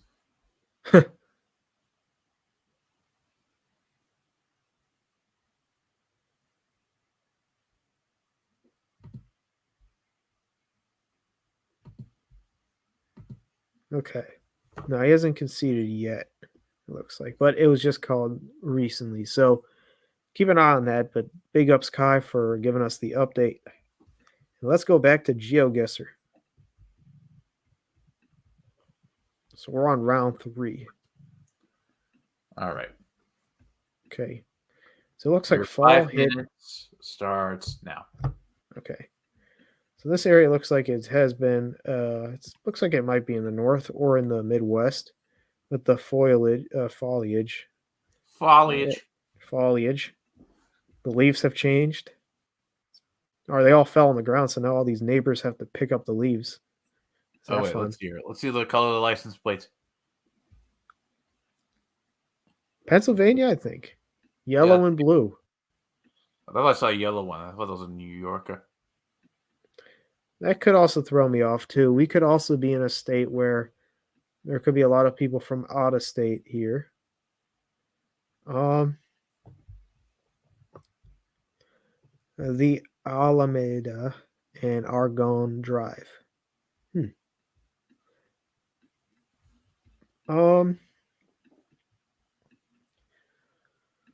So This looks more like a suburb to me, but Yep. again, the brick row housing is giving me Baltimore vibes, honestly. Urban, suburban. Urban, suburban. Maybe it's an outskirt of Philadelphia, Pittsburgh. Yeah, maybe outskirt of Philly or Pittsburgh. Let's Yeah, hear. this Let's take a look at the license plates over here. Look at the car. Oh, we're in Baltimore, yeah. Or in Baltimore. Yeah, the Baltimore link. Okay, Okay, I knew you're that right. this. Yeah, I just don't know exactly where we are. Are we in Columbia, Maryland? Oh, this is so weird. I've seen this everywhere. These ones. Hold on. I saw this before. Oh, we buy houses. Yep.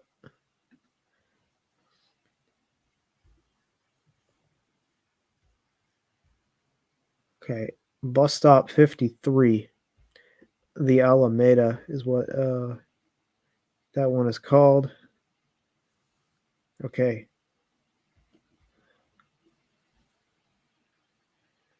The Alameda, and let me go a little bit closer to this road. So this one's called the Alameda, and this one's called Algonquin Drive. Let's go right outside of Baltimore. I think I know where we are. Yep. This would be a quick guess? Question mark? Question mark?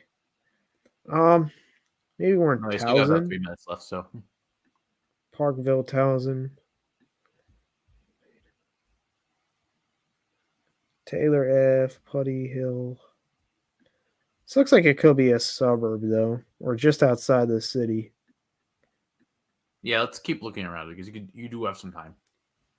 Yeah, actually, yeah. Let's keep looking around. We do know we're in the general vicinity. Okay, actually, this might actually help us big time. Maplewood Apartments. Not Okay. really. Um, Argonne. That is going to be the street we're going to look into.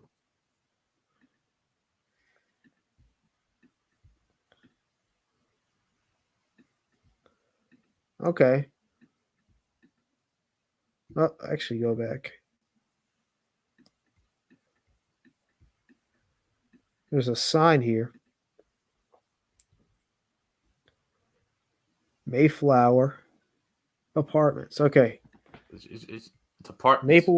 Maplewood, and Well, those are the names of the apartment complexes. yeah. I was thinking maybe they were maybe named after the town, but St. Elizabeth's School. Okay. Yeah, these row houses are clear Baltimore. Just hoping that we get out to a main road, but looks like we're just. This is a big institution coming up. Oh, okay. Got that minute 40 left. Okay. Try to see if this is a hospital or something.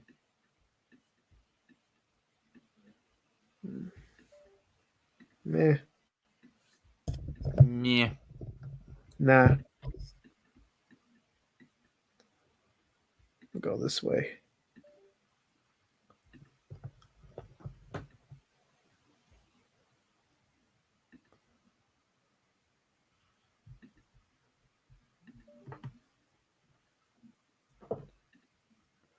See if we can get out to a main road.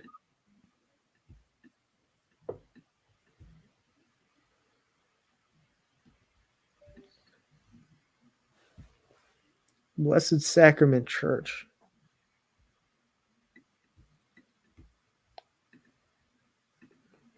This might be the main road right here. Nope. It looks like we're in a neighborhood, but yeah. 43rd Street. Okay. I think we're in Baltimore. Somewhere closer to the city. 20 seconds left. Ooh. You know what? Let's just go outside the city a little bit. Let's go like right here. 3 miles. Okay. We're getting close. We are getting close.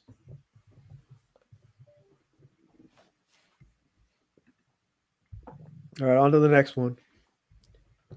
All right, your time starts now. Okay. By the way, you getting any beeping? Huh? You getting any beeping? Not really, no. How about you? I'm getting a little beeping somewhere. Beeping. Beeping.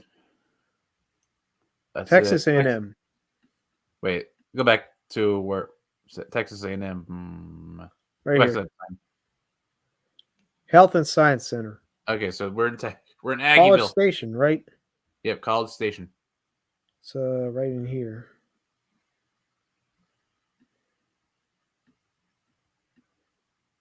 So College Station, I don't know. I forgot where College Station is. close to, I think it's close to Abilene. All right, let me expand this out because once we can find where College Station is, we can make our guess.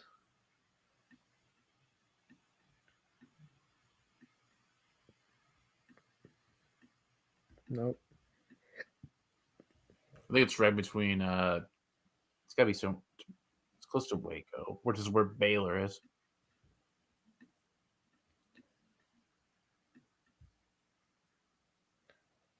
Oh, here it is, down here. College Station.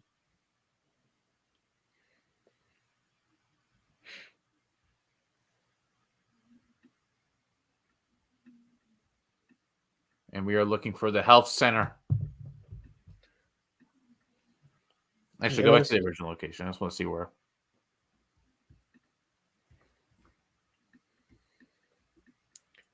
So we are exactly across from the Health Science Center. Okay. Maybe it's off of this road. How many minutes do we have left? Let me see. 2 minutes, 40 seconds. Okay. We should get it by then.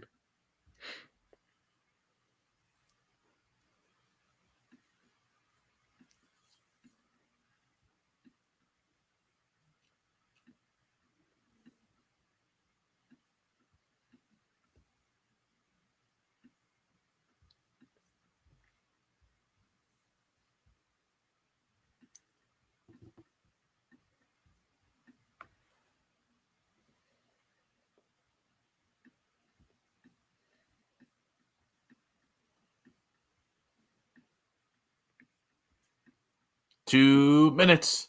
Go. It's Miami Heat. You really are looking for the health center. The health center.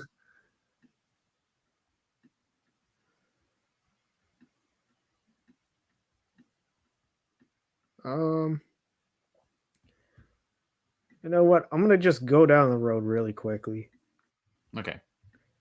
to see if we're next to any other big buildings. So we have the health center, small animal clinic. Okay.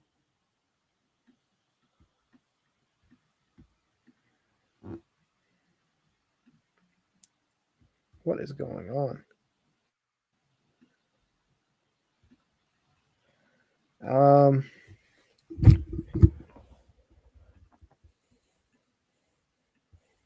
want to see what this big building is over here. And then from there, I think we're just going to make the decision. 1 minute. And what's this brand?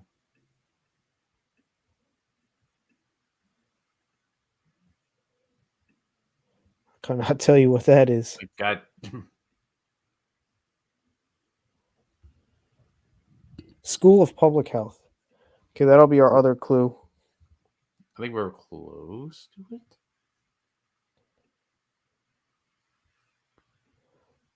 Biomedicine's here. A lot harder.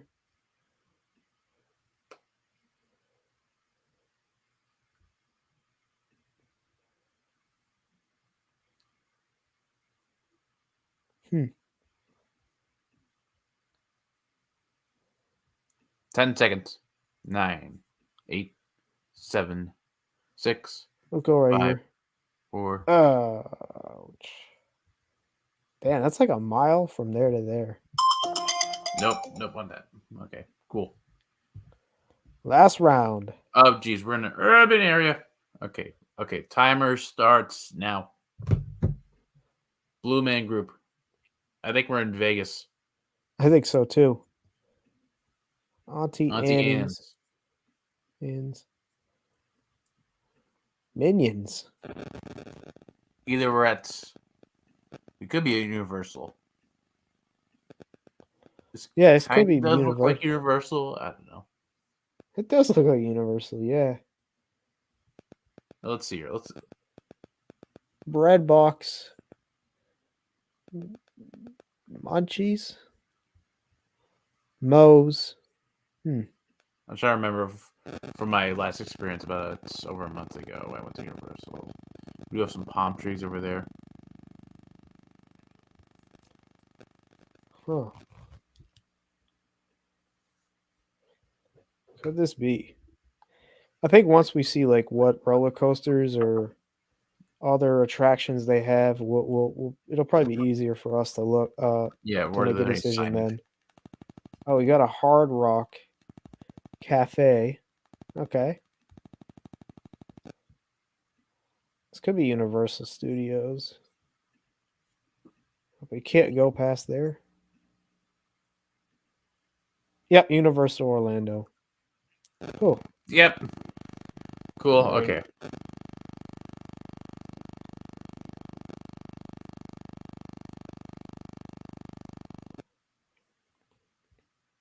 Now it's not directly in Orlando. It's off like Interstate 4. Yeah, it's up here. It's I north. believe. It's south. Oh, south. Yep. Okay. It's like That's SeaWorld. Lake Universal. That's On downtown the Disney. left. Disney. It's north of Disney. Okay. Oh, here it is. Universal Orlando Resort. We want to go see like all the food places. The food places is right at like the top of it, like north of it.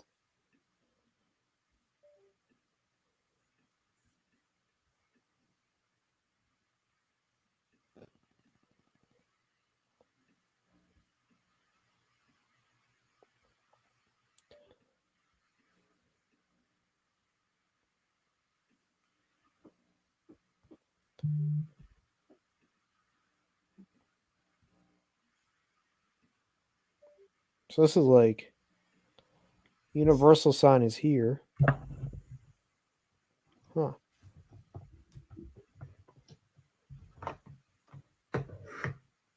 Universal.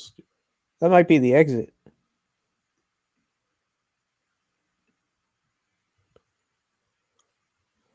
And that's a roller coaster there. Yeah, those are the roller coasters. And that's Hard Rock. Okay.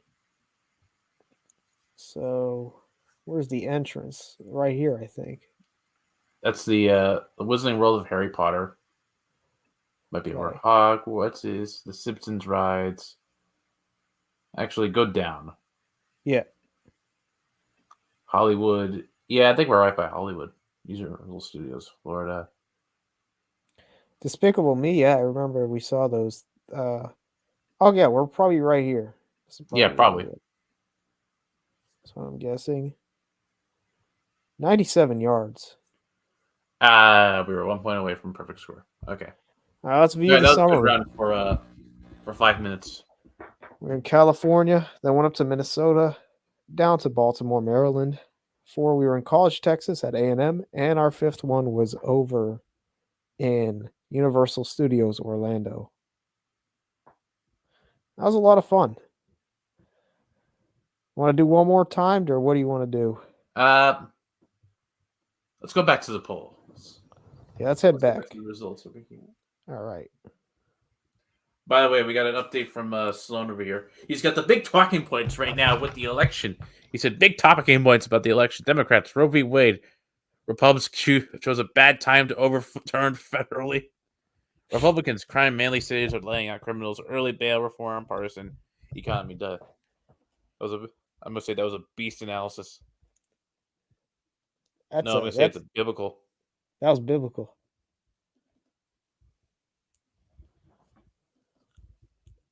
Yeah, I think he makes a lot of good points about that. Yeah, and also especially, all right, let's go to Pennsylvania. But yeah, those are great points that Sloan made about overturning Roe v. Wade and how that could impact these races. Let's go there and then we'll touch on Georgia. But in Pennsylvania right now, 45% of the votes have been counted. Fetterman leads 51.9% of the votes to Oz's 45.7% of the votes. The Libertarian candidate has 1.3% of the votes. So that is cool. Interesting and cool to look at.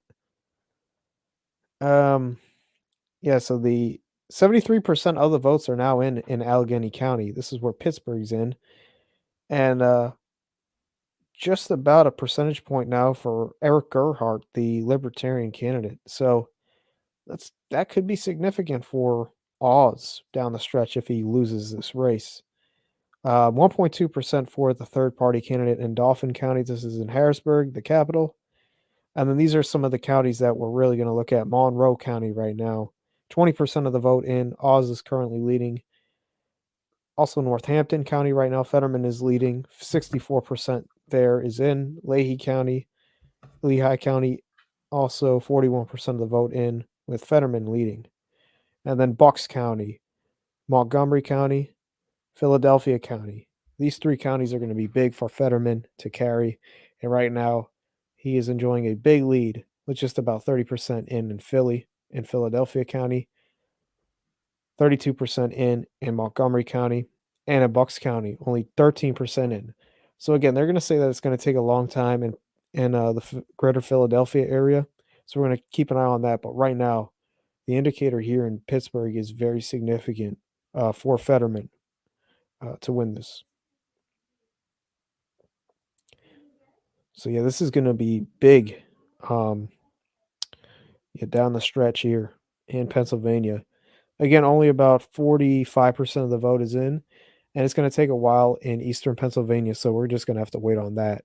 But what are your thoughts, Big Don, on these updates? It's tightening. Tightening, it is true. It is tightening. Still a lot to count, though. Let's actually go to New Hampshire right now. We took a look at New Hampshire. Now we're seeing more reports coming in and across the Granite State. Oops, move down a little bit here, just to show you some of the. So Manchester right now, close to 60% of the vote is in. Maggie Hassan currently is building her lead there. You got a Hooksett, 50% for Bolduc right now. And that's what I think the tail is going to be here in the 2nd district, and we'll look at that in just a sec. Whether Bolduc can win some of these traditionally more working class white communities. And if he can do that, that is going to be big for him to win out. When you look at Portsmouth right now, big liberal hub. Hassan is currently leading that, currently at 75% of the vote there. So just about 41% of the vote is in the Granite State. But right now it is looking good for the incumbent, Maggie Hassan. All right. Let's see here. And then we got, let's see how Georgia's doing. Yeah, let's go to Georgia. Let's go down to Georgia. And then we'll take a quick look at North Carolina. So right now in Georgia, 78% of the vote is in. It's close. It is very close right now, tightening. 49.1% for Warnock, 49% for Walker. This is going to be very close. Just about 2,000 votes separates the two candidates. Libertarian candidate right now almost at 2% of the vote. And that is what I'm talking about in terms of whether or not we get a runoff. if the Libertarian candidate, the third party candidate, I should say, can take a sliver of the percentage of votes that either could have went to either Warnock or Walker, this is what's going to put them into a runoff in early December, similar to what we saw last time around in 2020 with Warnock versus Loeffler and also Ossoff And how many as percent well of the votes are in? at Purdue. Yeah, so 79% of the way there that have been counted. Looking again, Coffee County, I don't know what's going on there. We might have to look into that county as to why they're not reporting, but yeah, and also in Sumner County too. But Chatham County, 93% of the vote is in. Warnock, 59% to Walker's 39%. Liberty County, 96% of the vote is in. 62% for Warnock there. But then Cobb County, DeKalb County, Fulton County, Cobb County, and also Douglas County doing really well for Warnock. And this is where, if he is able to avoid a runoff, this will be where he'll be able to credit right in the greater Atlanta area. So those are some of the areas that we're still looking at. Again, there's still some votes left to be counted in the state of Georgia, and we could have a runoff. 79% of the votes are counted in Georgia compared to right now with 45% in Pennsylvania. So again, Georgia is doing pretty well counting votes compared to Pennsylvania, but we'll just Yeah, keep an eye on I that. think with how how everything is looking right now, we talked about that 2% libertarian vote, but I think with 20% more of the vote to go, I think you're going to see. I think it's going to be slowly mitigated. We might actually get a result tonight. Mm. Yeah, I think Georgia, we're probably going to get a result. I don't know why those two counties have not counted their votes or reported their votes. Let me look it up. I'll look it up on Twitter, actually. Coffee. Oops. Look up Coffee County on Twitter. Maybe there's some reasons as to why they do not report theirs yet.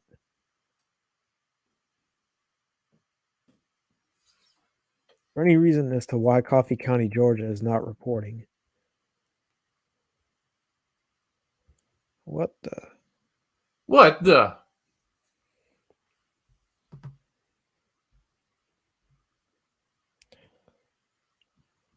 It's the latest. Okay, there might be a lot of misinformation. What did Coffee County vote do swing in 2020? I believe that went for Trump, 69.5% of the vote. Again, it only looks like there was only about 15,000 votes in total, but that could shift the outcome of this election. Could be a walker. Yeah. A probable walker.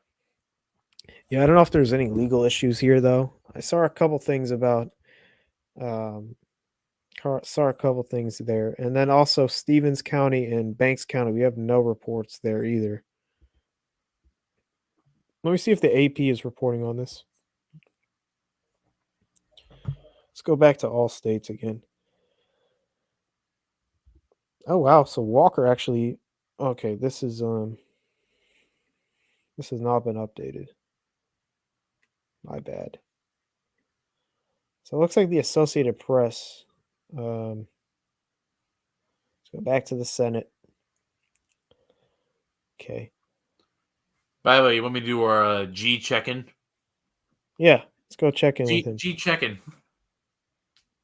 Yeah, so yeah, again, they also have Apple County and Coffee County no votes so far. Very interesting. So something seems weird there, but I don't know if they had issues with their machines or whatnot, or how they count votes, but that will continue. North Carolina is very close, but the Republican is ahead by about 2.7 percentage points there. Colorado, Michael Bennett has won the incumbent.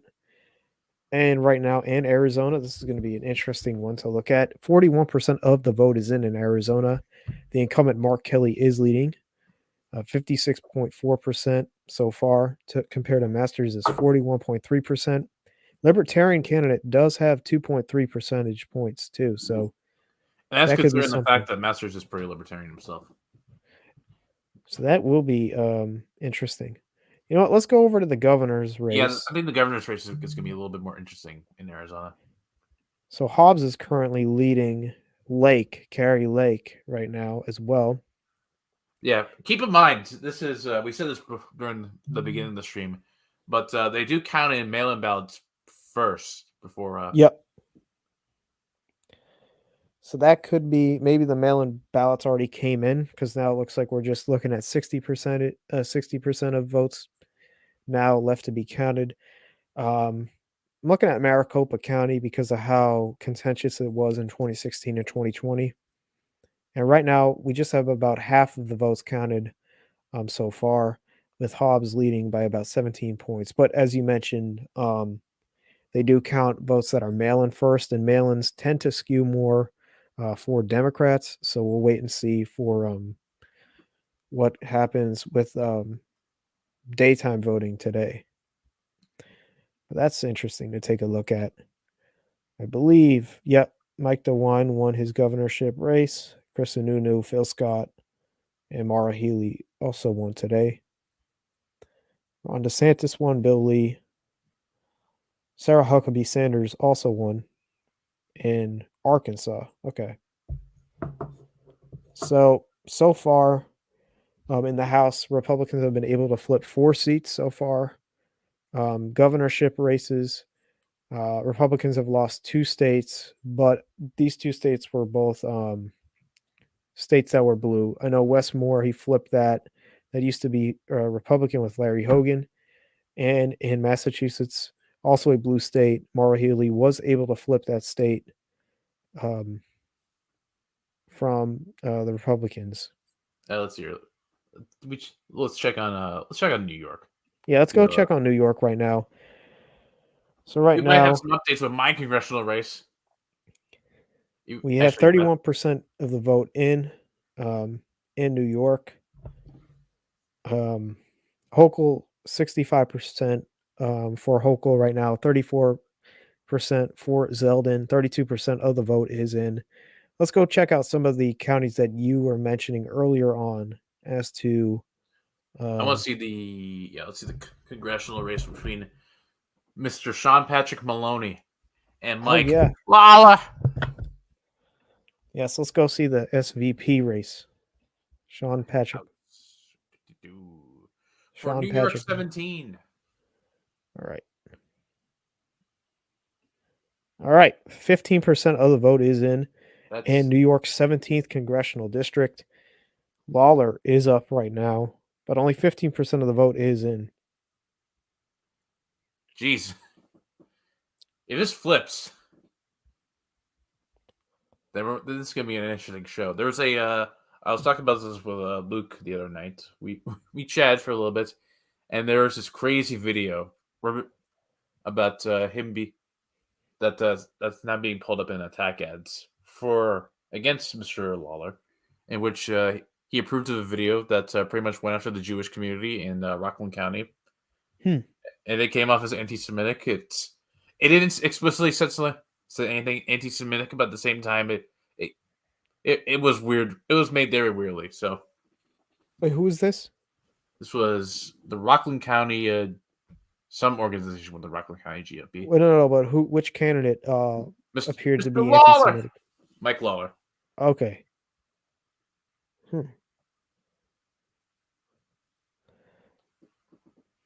Now, what are the demographics of this district? Is it white?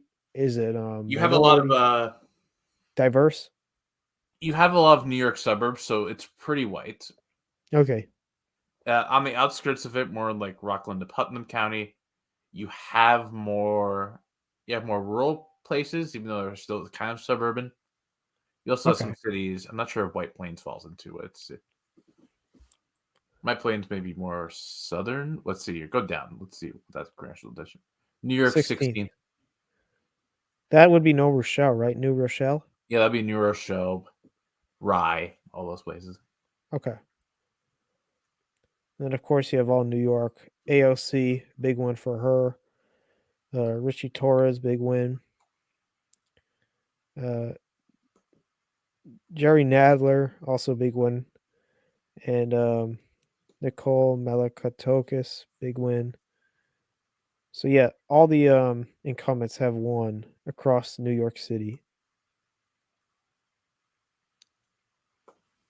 Donald Payne, yeah, and also New Jersey as well. But yeah, still looks like there's going to be a lot of votes to be counted in New York. Let's go back to I know that race we were talking about a little bit earlier tonight, Virginia's 2nd congressional district. And this was one where the Democrat Luria, it was pretty much in a dead heat. 95% of the vote is in now. Jen Kiggans, the Republican, is currently leading by 9%. So 5% left in this left to be counted, but this could be a big flip for Republicans if they are able to flip Virginia's 2nd district.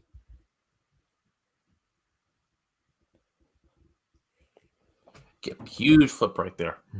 As Yeah. it is pretty much almost decided here. We still got some time to count up all those votes, but looks like Virginia's second congressional district is going to be going red. And also don't forget too, last year Glenn Youngkin, the Republican, was able to flip, was able to win the governor's race in Virginia against. Yeah, Glenn Youngkin was able to do that last year, which was a big shock. So, again, Virginia also is a state that, even though it appears blue, there are a lot of areas in Virginia that are actually red. Let's see. I know there was a few others. Okay. So this is another race that I know that I was looking into. Virginia's 7th district with the incumbent Abigail Spanberger against Yesley Vega. Now this is more like the central area of Virginia, right off of the Chesapeake, or actually right off of the Potomac River. Currently, right now, 99% of the vote is in. Looks like Spanberger is going to be able to win this, but it's awfully close in the 7th district. Let's see here. Now, after we get done with congressional races, I will pull up another big state race. We'll be talking about secretaries of state. Yes, we can look that up. On here, I don't think that. Let me see. Which state would you want to focus on Arizona. first? Let's go to Arizona. Governor's race. Let's see here. House races. They may not have Secretary of State. You might have to go to a different place for that.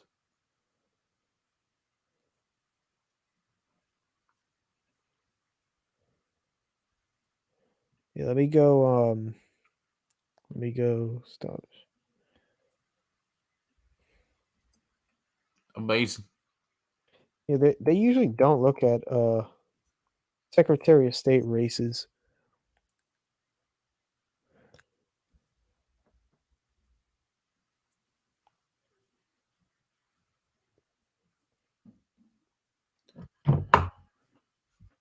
Let's see if I can find something.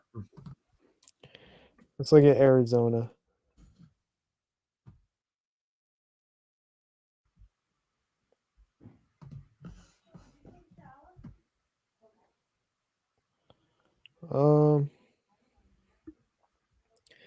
It's actually hard to find these.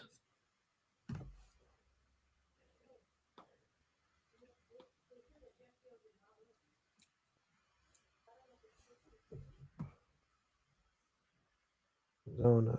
Let me see.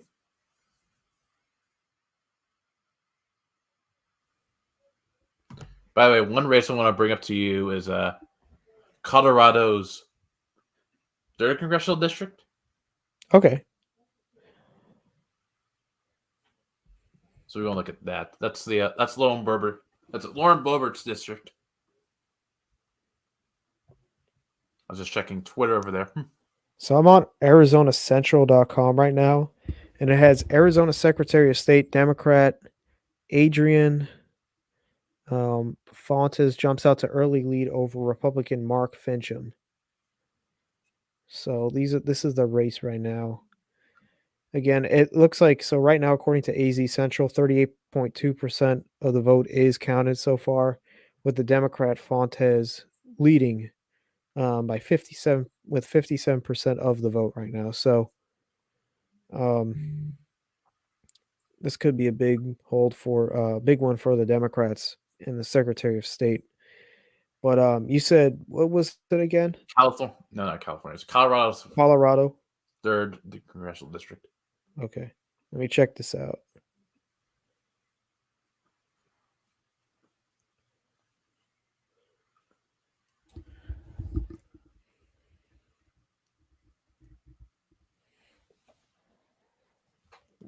Colorado's third.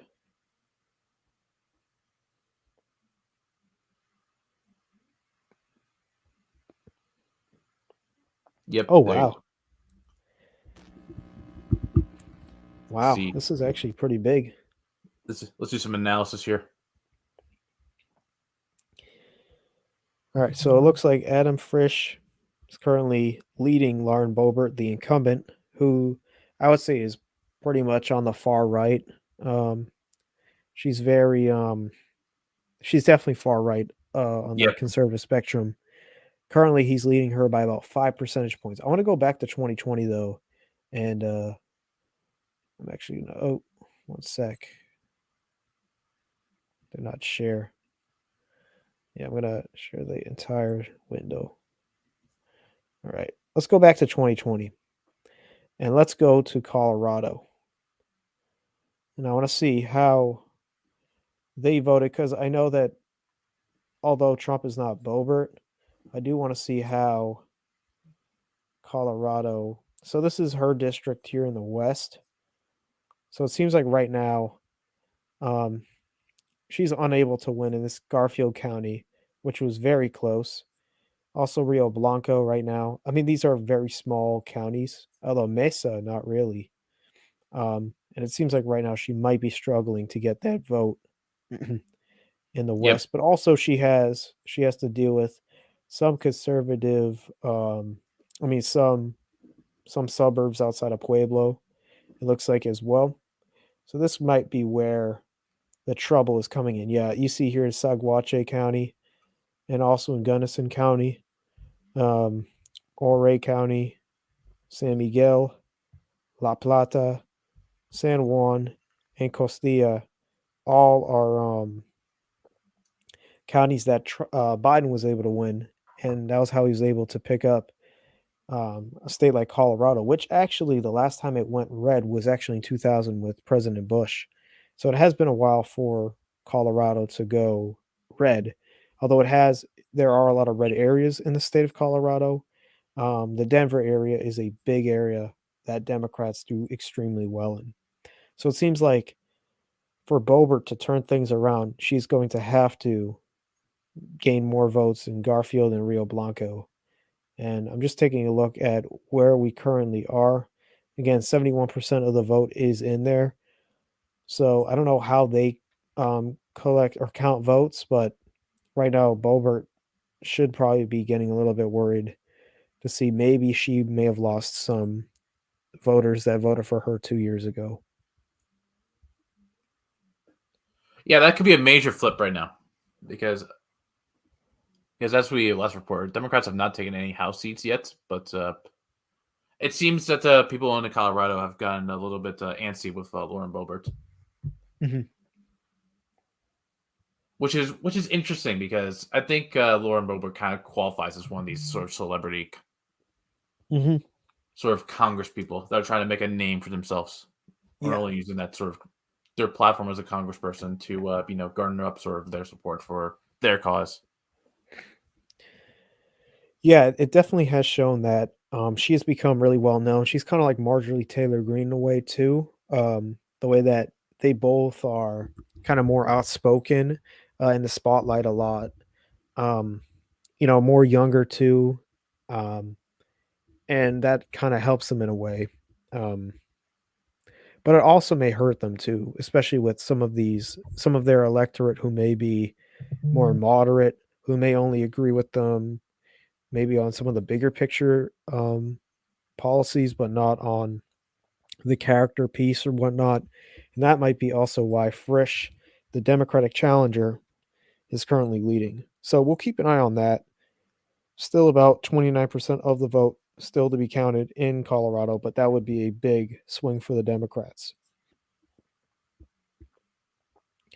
Let's look also. I just noticed that there have been now 5 flip seats for the House for the Republicans.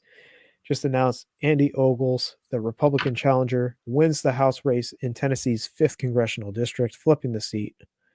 Let's go take a look at that. So this was the flip seat. He beat Heidi Campbell and Derek Brantley. So there was a third party candidate in this race.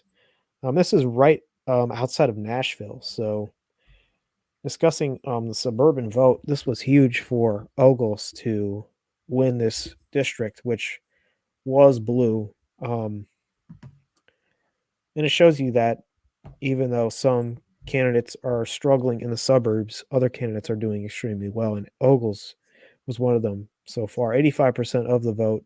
And in Tennessee, Ogles flips. Let's actually go now to New Hampshire, and I'll explain why. Oh, We have, what's going on in New Hampshire? we have a big Senate House race in New Hampshire that's been getting a lot of attention, and it is. Hold on. Okay, so this race has been getting a lot of attention in recent weeks between Chris Pappas, the incumbent, and Caroline Leavitt, who's a 25-year-old challenger in New Hampshire. Currently, right now, 28% of the vote is in, and it's pretty close, only within about 5 percentage points between the two. But the reason why this is going to be a close race is because Leavitt she worked for the Trump campaign, and she also was she was a Trump staffer during President Trump time in the White House. She's a big conservative voice. She would be, I believe, the second Gen Zer if she were elected. And Chris Pappas has been the incumbent. He's a pretty big Democratic name for New Hampshire's 1st congressional Jeez. district. So this could be a big race. Now, I wanted to turn my attention now to the other race that I know is getting a lot of attention with another Zoomer. We're going to call him a Zoomer. A Zoomer. I know. I forgot where he's in exactly. Let me go check what congressional district So in I just Florida. announced my bid for Congress. Actually, I'll be 24 by then, so I can't run in 2024. That's what sucks. Now, where is he? Well, Maxwell Frost. He's running in which district? Let me take a quick look.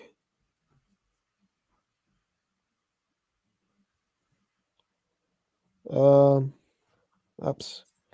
Not Frost. He's running in.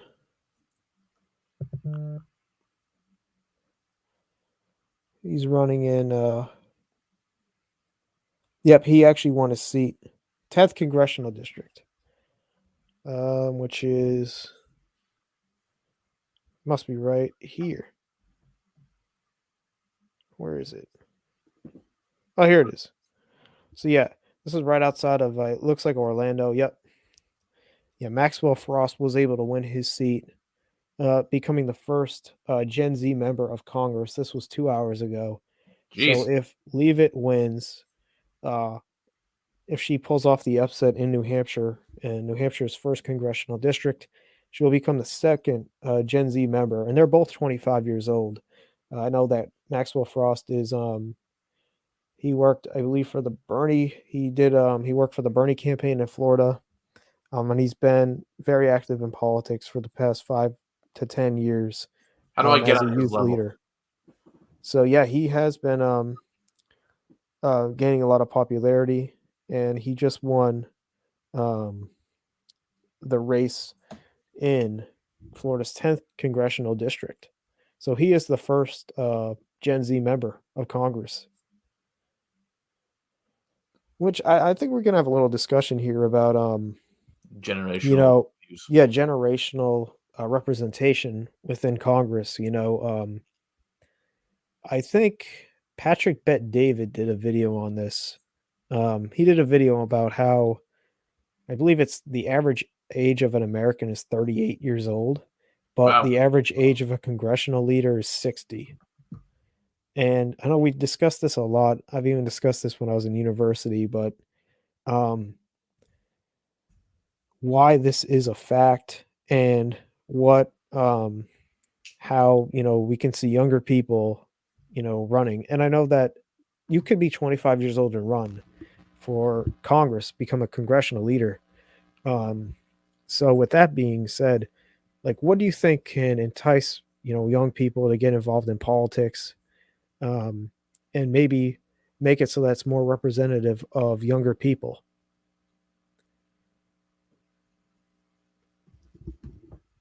I, yeah, I think it's an interesting discussion to have because I mean, if you look at our political system in terms of how it actually you can get involved in it, it's actually quite easy. Hmm. So like you can easily volunteer for any sort of campaign you might want to do, like for example, say the Bernie Sanders campaign. And if you can go around to Florida and get all those sort of support to rile up, you can obviously make a name for yourself. You can Hmm. also easily run your local elections. That's pretty easy to do. Like I know I've heard like a lot of stories of people just saying of going into their sort of local Democratic or Republican office, and then they ran for a position, and with time, they just they got elevated to that position because they were active citizens within their particular district or town. So I think political activism is certainly needed amongst this generation because I think if you look at sort of the backlogging of certain legislation within Congress, now a lot of this is just the nature of Congress, but at the same time, we have this sort of age gap of people wanting to keep with the old ways and not really having a fully understand of what the times are in terms of Yeah. political shifts and what the youth are actually supporting, which you can see with the age difference between people in Congress and obviously the average person here. So, I mean, most people are on average are around the millennial age, but there Hmm. it is a pretty older population. You still got those baby boomers. Those are Yeah. still a huge demographic of the country, but at the same time, I think the Zoomer generation is kind of fully realizing in the age of the internet of how much political power they can have. Yeah, that's a good point you made, especially with how easy it actually is. I mean, there aren't many limitations. I think you just have to be a US citizen, you have to be 25 years old. That's pretty much it. You could run. And we're seeing it now. I mean, first with Frost and now with Livet in New Hampshire. And it shows you that, a lot of young people are starting to recognize their power and their rights as Americans, and which is good to see. Um, and yeah, especially with, the age gap and the boomers still being, we see these career politicians. A lot of the big name politicians are past the retirement age in the US, which shows you that, this is something that they still want to do. Um, but yeah, about the representation thing, I mean, you could be a young person, even a teen, in high school, and you could work maybe for your local congressional leader or even in the state Congress or in the state House of Representatives. I mean, there's areas for you to get involved in. Um, and I think that's what we're seeing now at Gen Z. They're becoming more interested in politics, maybe because they grew up in a time where it's been so divided. And maybe they just want to change that. And maybe they want to understand why certain things are the way they are. And yeah, you can definitely run. You could even run for Congress, but intern somewhere, learn the ropes, go to college, and then from there, gain a lot of knowledge, work in maybe a think tank or somewhere like that, understand public policy, understand how um, the processes work, and then go from there. Go for it. And you make a good point that everyone has power, and it's it's good to see that we're seeing now Gen Z getting involved. It is. I want to point you. hit the shit topics over here because Pennsylvania. So Josh Shapiro, I think he officially won his governor's seat. Let's go take a look. So right now, yes, 61% of the vote is in Pennsylvania. It looks like right now Shapiro is enjoying a big lead. And I know that this was across the board that they said that Shapiro was going to win this race because Mastriano was more of a polarizing figure. Yep. And yet, I mean, right here, close to 90% of the vote is in Allegheny. Shapiro's has bigger numbers actually than Fetterman, what we're seeing. And also up in Montgomery County, Shapiro's leading that 83% of the vote there, 32% is in. And Philadelphia County right now, Shapiro has close to 85%. So this is big for Josh Shapiro right now. And this could be an indicator for whether Fetterman will struggle in these counties that Shapiro is leading by a big margin. Yeah, let's see how Fetterman's doing now. Yeah, let's go back to the Senate races. We'll take a look at Georgia and Ohio in a second, and also Wisconsin. I want to see what's going on there. But back to Pennsylvania, 62% of the vote is in. Fetterman has 50.3% of the votes, 47.2% for Oz right now. Let's go to Allegheny County. We know that this county has been pretty fast with counting votes compared to Philadelphia County tonight and Bucks County. Right now, 89% of the votes have been counted here. Fetterman has 64.3% of the votes there. Let's go back out to Philadelphia right now. 80% right now for Fetterman there, 17.8% for Oz, 44% of the votes counted there. So it's actually looking pretty well for Fetterman in Philadelphia. Let's go a little bit more north, though, and check out some of the suburbs. So Monroe County right now, Oz is leading there by 14%. Only 33% of the votes counted, though, so still a long way to go. Northampton County, currently Fetterman is leading there by approximately 9%, with 64% of the votes counted there. And in Bucks County, Fetterman is leading there by about 20 percentage points, with only 36% of the votes counted. So still a long way to go, but these are going to be huge for Fetterman to win out to win the Senate. These counties right here, all counties that are suburban outside of Philly, are going to be big for Fetterman, and also in Allegheny as well. And that is where, if you're Dr. Oz, you need to be very concerned as to how this is going to end. Let's go south really quick. Let's see what is going on in Georgia. So Walker currently now has the lead. Last time we checked, it was pretty much neck and neck. 49.6% of the votes are in. Walker is currently, 83% of the votes are currently counted. 49.6% for Walker right now. 48.5% for Warnock. Yep, has to get to that 50%. Oliver, the Libertarian, right now having 1.9% of the vote. Let's go check in on the Atlanta suburbs. Fulton County, 70% of the vote is in. Warnock is running that up, though, 75 plus percentage points.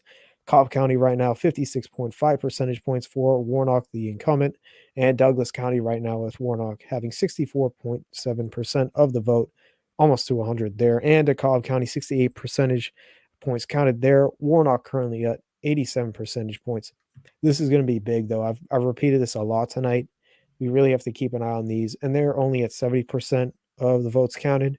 So if Warnock can continue to grow his lead here, this could flip back. He may even get to 50%.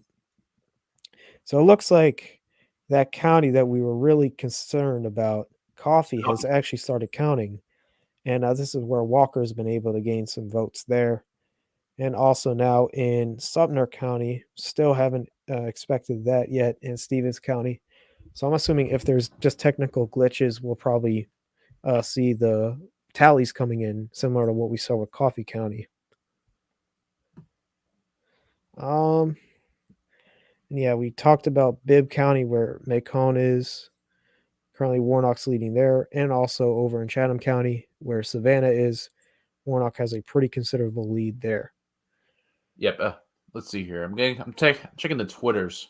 Yep. CNN projections: Democrat Summer Lee will win election to Pennsylvania's 12th district, becoming the first Black woman elected to Congress. From the state, updates according to a political poll, not verified on Twitter, but well, updates in the New York Times has Fetterman at a 72% chance win. And let's see here. With 45%, 70%, but representing Kansas Governor Laura Kelly leads Derek Schmidt, Republican, 52 to 45. Let's go check on Oregon. Yeah. Let's go see what's going on out west right now in the governor's race. Or wait, did it even start counting? No. But we do have Arizona. Some of the votes have been counted there. 50% of the votes are now in. Katie Hobbs, the Democrat, is leading Kari Lake, 57% to 42.9% of the vote in. Let's check out Maricopa County right now. Katie Hobbs is a 58%, 58% there in Maricopa. Kari Lake, 41.8% there. 53% of the votes have been counted in Maricopa. Let's look up to Yavapai County right now. Kari Lake is leading that 56% there to 43% of Hobbs. And up in Coconino County, Katie Hobbs is leading there 68.6%. So it seems right now that Hobbs is doing relatively well. And it seems like she's doing really well in Maricopa. We know that the Democratic Party has been very active in this county ever since 2016, and it's showing that it's continuing that way tonight. Also in Pinal County, too, Hobbs has been able to grow on that lead, but it's very close here, and I think that this could be a big indicator for how the rest of the night could go for Republicans in the suburbs. And Yavapai County, too. Lake currently leading there by 13 percentage points, but again, still about 33% of the votes to be counted there. So, yeah, actually, I don't know Give you what's an update going. right here. Yep. With our congressional races, according to Politico, as of 3 minutes ago, Representative Abigail Spanberger has won Virginia's 7th district. I know we talked about that. Keeping her seat in what was considered a big toss-up race, she's won the big bunch of 2018 stars who are facing their first post-Trump election. Yep, Spanberger wins there. Let me go back to 538 for a sec. Yep. I just wanted to see like where they had some of these races at. It's 10th. So this is interesting to note. This was earlier today, way before polls closed in Virginia's 7th district. So actually, weirdly enough, it has actually been relatively close. So June 1st, this was right around the time that the Dobbs decision by the Supreme Court was made. Spanberger had a 68 in 100% chance, and that slowly narrowed as the summer came about, and then it quickly became more likely that she would win.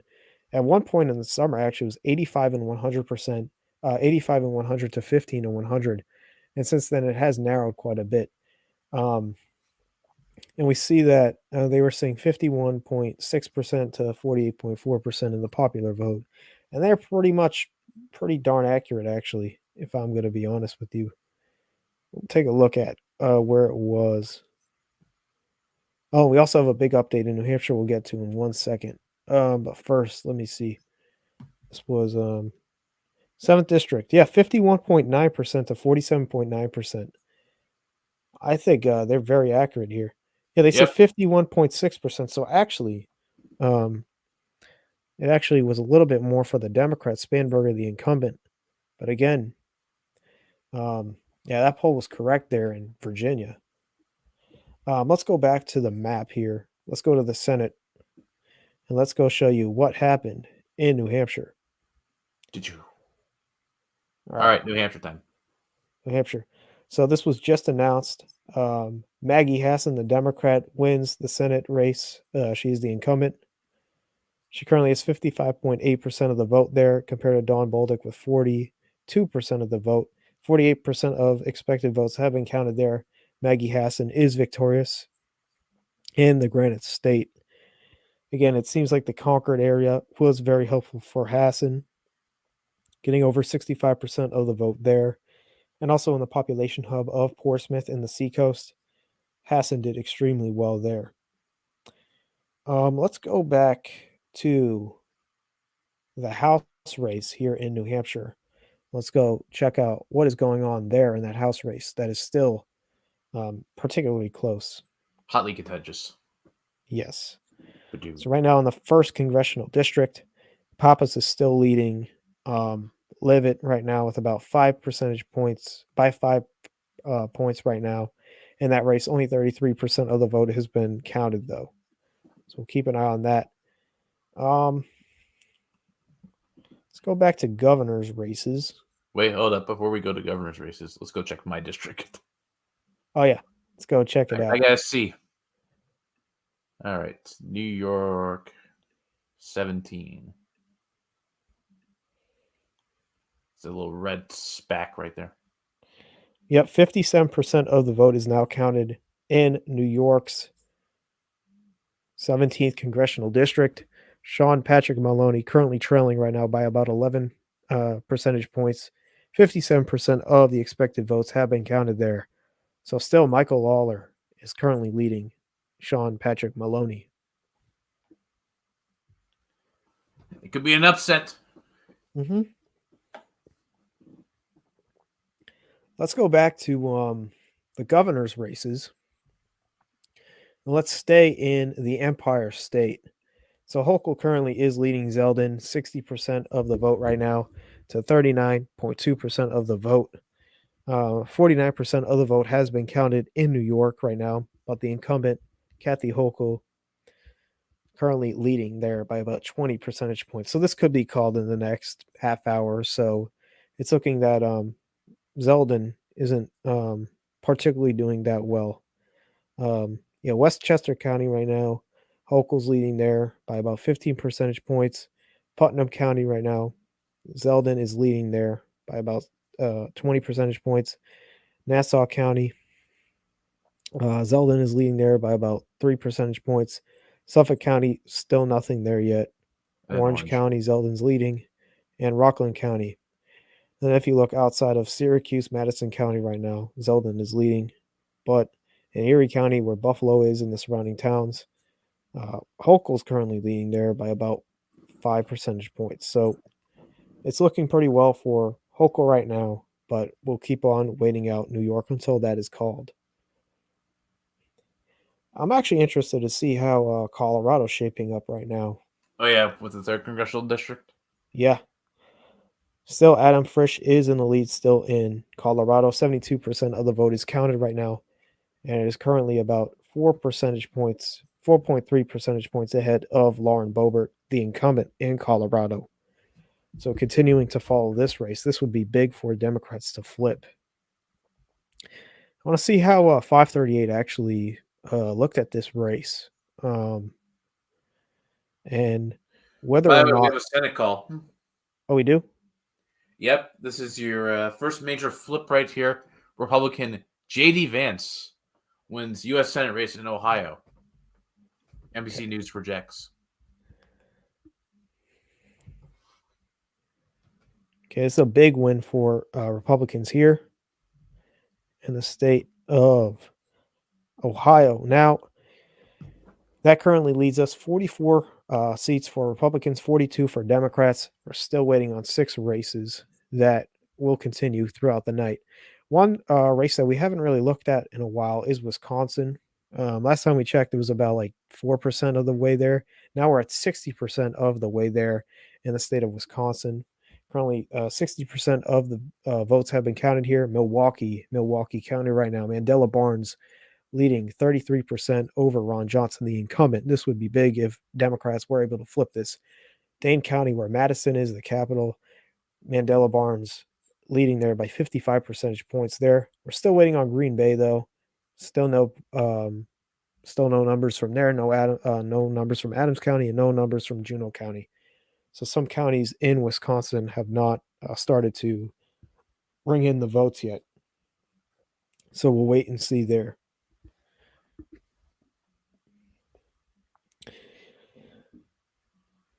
But let's go back and let's keep an eye on Georgia. Or let's go to North Carolina first. Yeah, we haven't touched North Carolina a bit. We haven't touched that in a while. Republicans just were able to build on their lead a little bit. Bud is now leading by 50.9% of the vote to Beasley's 46.9%. Libertarian candidate was able to get 1.4% of the votes so far. 90% of the expected votes have been counted in North Carolina. So yeah, the big population hub still 75% of the votes have been counted there. So that is good news for Beasley. If you are part of the Beasley camp right now, still 25% of the votes still need to be counted. And with Beasley leading by quite a bit of a margin in Wake County, this could continue throughout the night. And Beasley may actually be able to take some points back of that lead. And also, that's their Mecklenburg County. This was another one that I was talking about. Still 19% of the vote needs to be counted there. And with Beasley running up the numbers in Mecklenburg, right outside of Charlotte and in Charlotte, that could be big as well. But yeah, this is going to be a interesting race. I know that 538 had the Republicans winning this race, but it's coming down to the wire.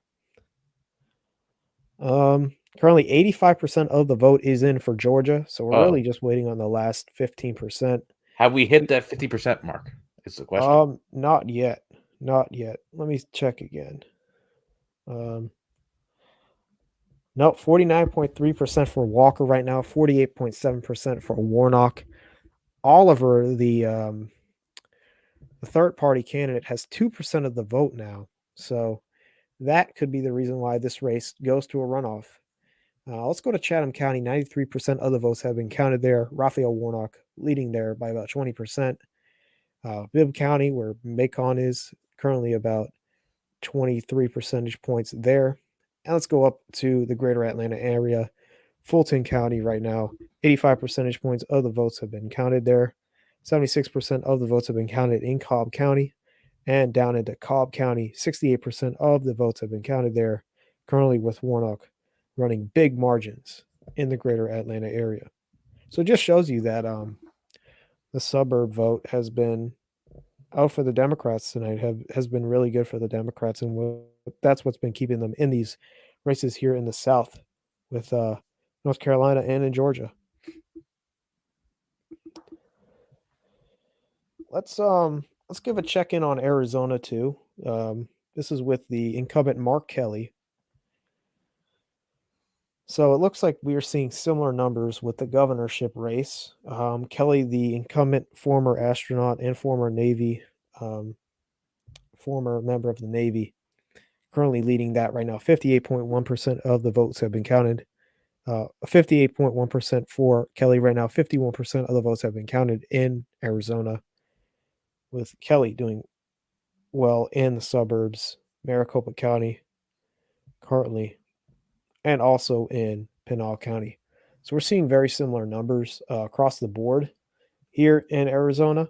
So I think that this could be be a big signal for how this race is going to go. Arizona looks like it's going to stay blue for the Senate. Okay.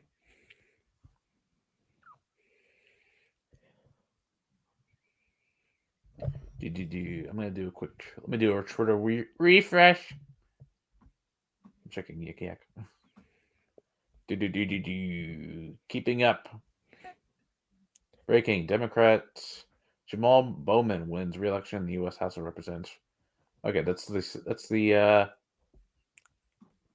the White Plains district, the New Rochelle district. So Bowman wins that. We might have a total soon with 17. Let's see here. Maggie has some. The Political just announced it. And let's see here. There's a lot of mail. According to G. Elliott Morris, there's a lot of mail-in votes left to process in PA. Officially, they aren't allowed to start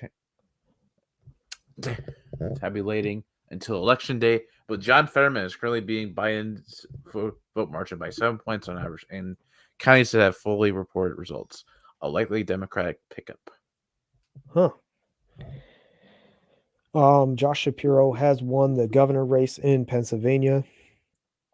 And also Sanford Bishop, Democrat, wins the House race in Georgia's 2nd congressional district. And also we're looking at governorship races right now.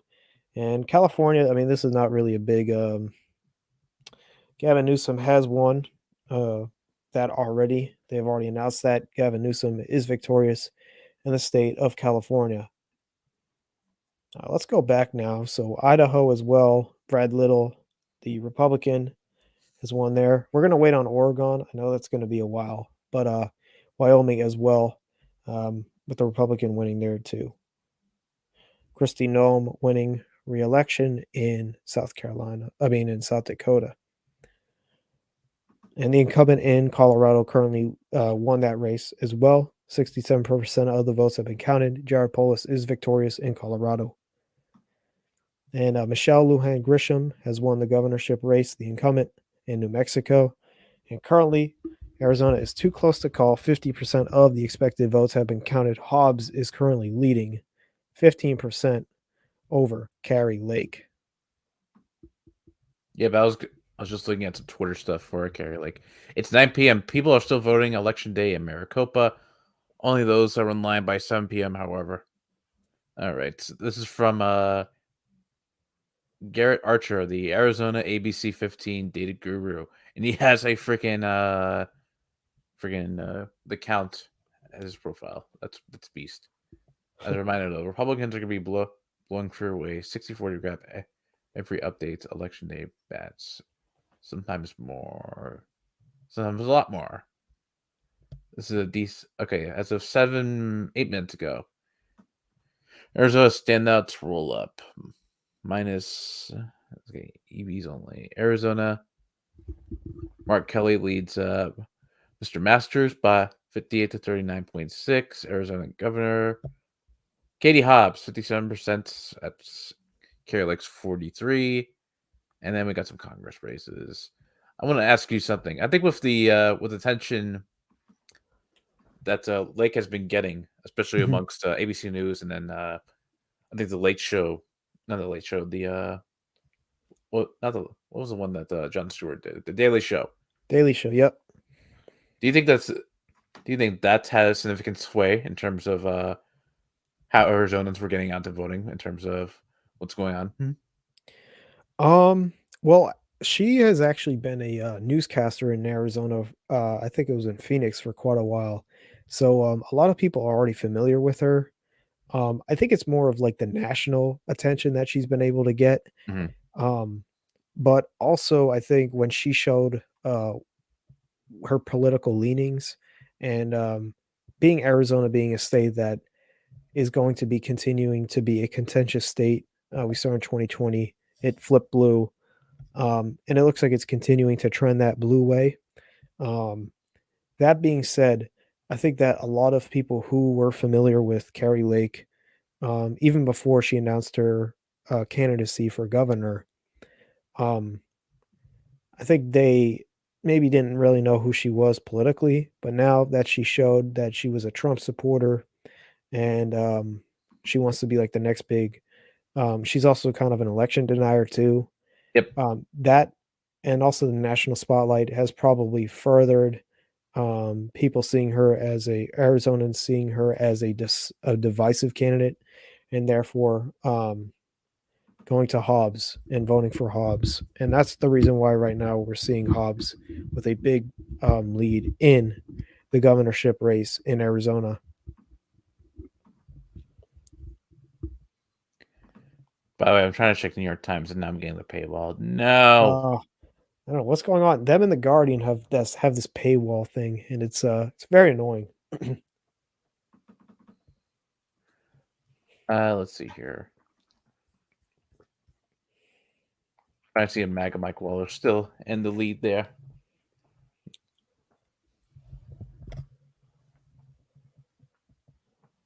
We know about election. Oh, here we go. We got a G update. Oh boy. Probably. All right, guys. Probably. So I asked G Money over here. I said, G, you think Georgia's going to go into another runoff? And he said, probably. And Walker might prevail in OT. That's a good one. I think That's a good one. I think if it does go into a runoff, I think they might have the Democrats' favor right there because I think they have a bit more funds than the Republicans right now.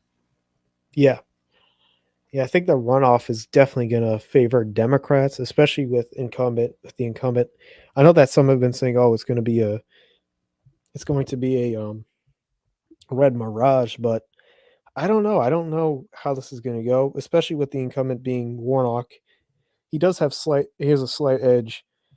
But yeah, right now we're looking at 49.4% for Walker, 48.5% for Warnock, 2% for Oliver, the third party candidate. So again, if they cannot hit 50%, I mean, again, we do have 14% of votes still to be counted.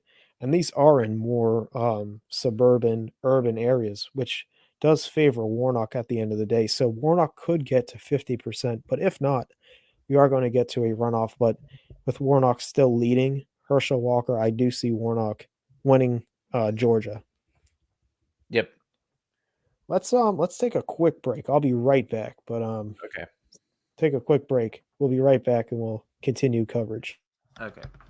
Let's see here.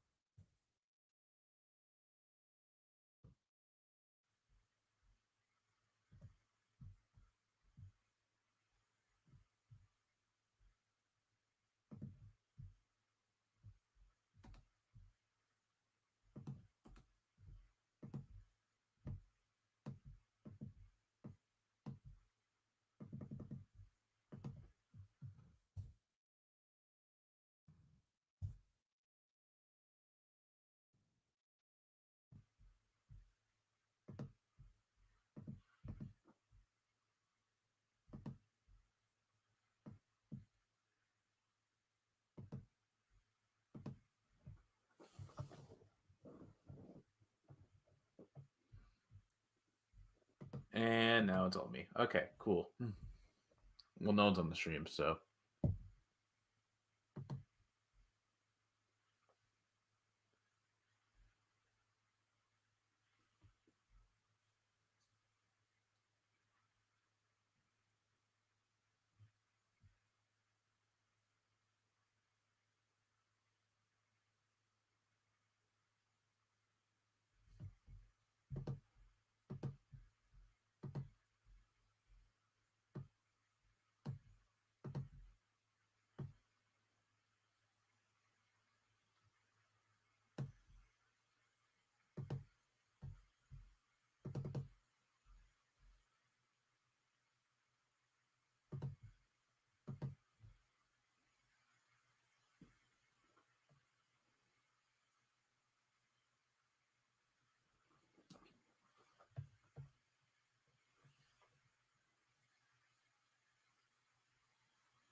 Alrighty.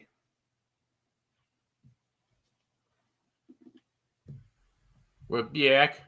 We are back. We are back. Hey, you see what I did there? Yeah, that's pretty cool. I had to. I was unedited. Just typing in it, but yeah, we're winding down here. So Yeah. It's quite interesting though.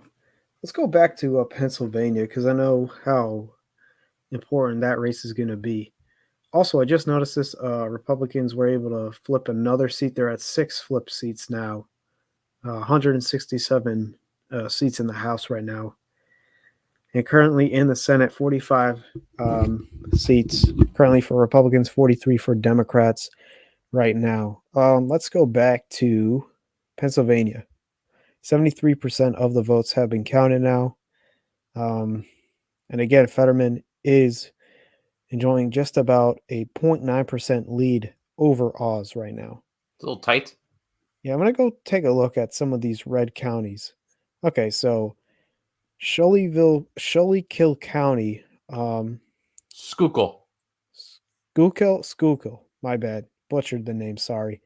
Currently, Oz is leading there. 67% of the votes are for Oz, 28.9% for Fetterman, 2% for the third party candidate Eric Gerhard. 49% of the votes have been counted there. Just continuing to look around to see if there's any red counties that could help out Oz. Still about 12% of the votes counted. Still need to be counted there in Clearfield. But again, many of these counties that are more rural have are pretty much done counting. So it's looking pretty well for Fetterman right now, who's still waiting on a lot of votes in the greater Philadelphia area right now. By the way, update for you with another congressional seat we've been eyeing. Yep.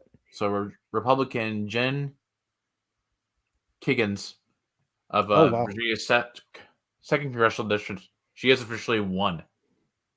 We go check this out. It's down here. Wow. This has been a big race that we've looked into tonight. Jen Kiggins able to flip it and defeat Elaine Luria here. We were looking earlier on tonight, 7th district, with the incumbent winning by 4%. But again, here in Southern Virginia, second congressional district, Jen Kiggins able to flip this seat, which has been big. 6 flip seats now for the Republicans right now. Let's go out west, though. Let's go back to Colorado, and let's go check in on what's going on in the 3rd congressional district. Still 73% of the vote counted there. Frisch leading Boebert, the incumbent, right now by a total of about 2.5 percentage points over Boebert. Still with 27% of the expected votes still to come in. Jeez. Okay. By the way, Kathy Hochul has won. Okay. So that's New York is no longer in a big toss-up now. So let's see here. Anyone else Democratic? Mercy Kepter, who will remain the longest woman serving in Congress after defeating GOP challenger J.R. Majewski in Ohio. Breaking art Republican and Democratic clip. Ohio's 13th, Amelia Skies, wins election in the U.S. House. Go take a look. And then let's see here. J.D. Vance doing more announcements. Gavin Newsom won re-election. No surprise there. Okay, the Democrat wins it here. Okay. 52.5% of the vote there in Ohio's 13th district. And according to the Associated Press, Democrat Ilhan Omar wins re-election to U.S. House in Minnesota's 5th congressional district.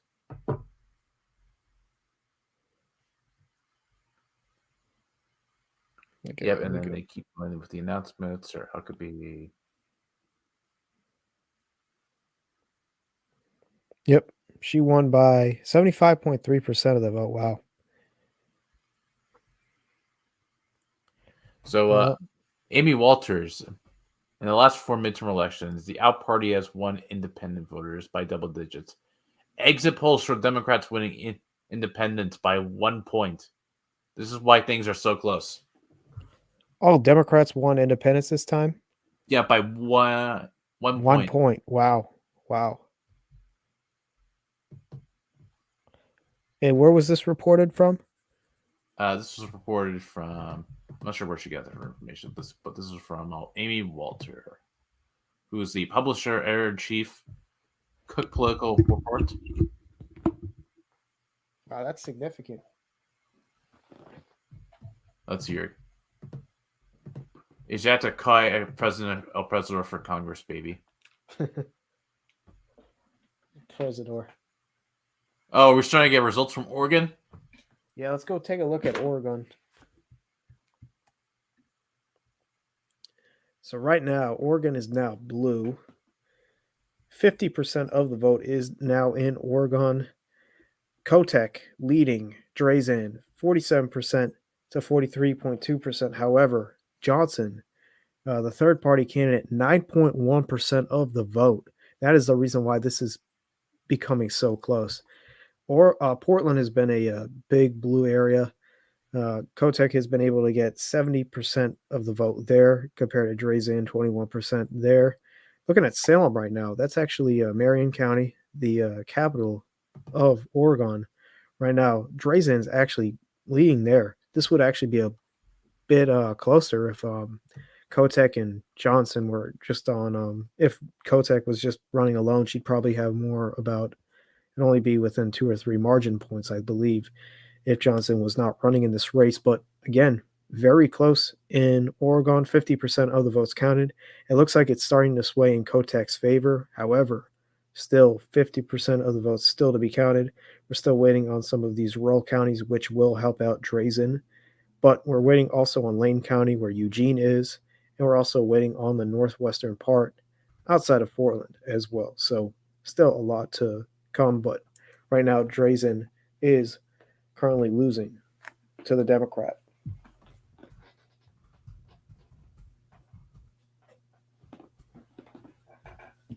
I'm going to send out another tweet. We got our video live on YouTube.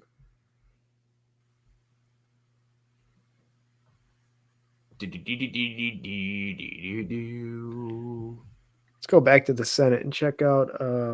So Wisconsin right now, 66% of the vote is currently in. Pennsylvania, 74% of the vote is in. Georgia, 87% of the vote is in. Utah, 21% of the vote is in. And Arizona, 51% of the vote is in for Senate. So I think we're going to wait a long time on on Wisconsin, Georgia, and Pennsylvania, and Arizona.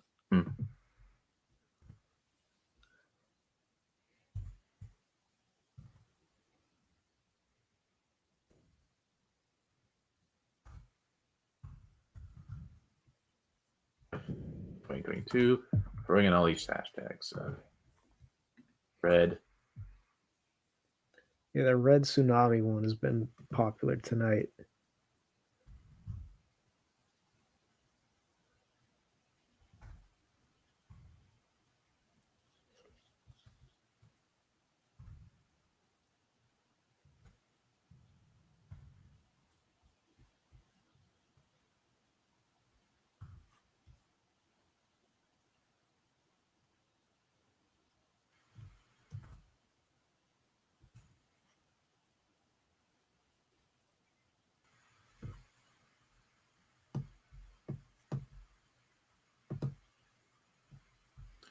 All right, tweets sent out.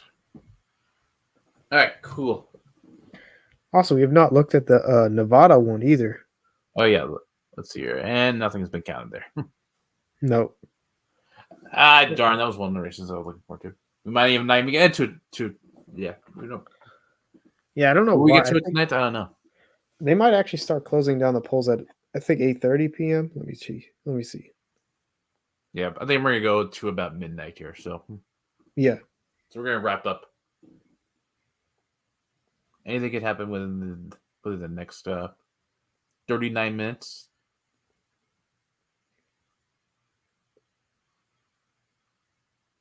Let's see here. If Kai's still here, Kai, give us a political hot take.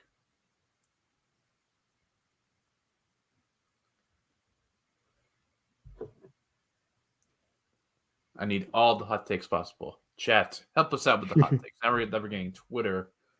Some Twitter buzz. We need some hot takes. Who is So Nevada actually closed their polls according to the New York Times. They closed them at 10 o'clock Eastern Standard Time. All right, interesting. Yeah, 10 o'clock Eastern 10 o'clock Eastern Standard Time. They haven't started counting. Kai says Herschel Walker will win. Kai is going all red. So the only states that we're not really going to focus on at 12 are Alaska and Hawaii. We're not really going to touch on these ones. I'm not like, they're not in the time zone. Nah, midnight, too late. We'll wait on. I think Nevada should be coming in soon. Now it'll be the final race we take a look at.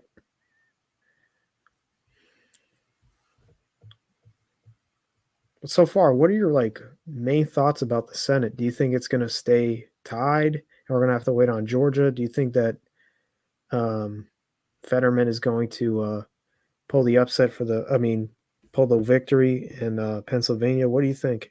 Well, let's go to a Senate map if we can find one. Okay. Like we won the one that you did for 2020 with the Biden. Okay, you want one of these? Yeah, like a one that you automatically add in. This one. Okay. No, but you could fill it in. Oh, okay. Let me just so we can do some projections right here. Tell El Presidor to get. We don't know El Presidor, Kai. Unless he's calling Fetterman up El Presidor. Yeah, that could be the case. Kai, you think Presidor is going to take Pennsylvania's Senate seat over there? All right, cool. We got one of these up. Let me go share the screen, share the file. Window. Get this up. There we go. All right, so with how currently live results now, 42 to 40, 44 to 42.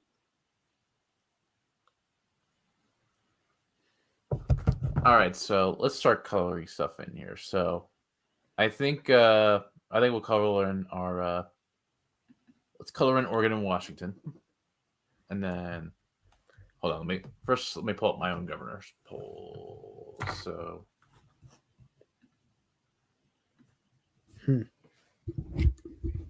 Trying to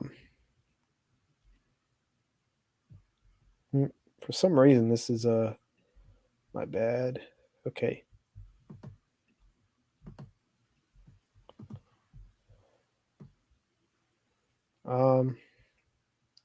So with the Senate, you can throw in Oregon. Oops. That's going to be a Democrat. Just happened. In Washington. Oops, something just happened with this. My bad.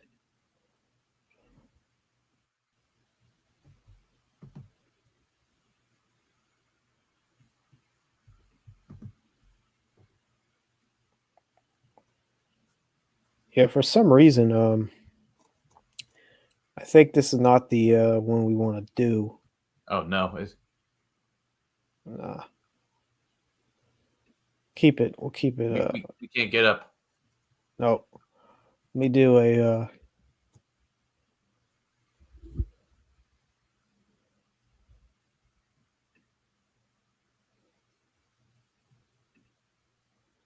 Okay, got one.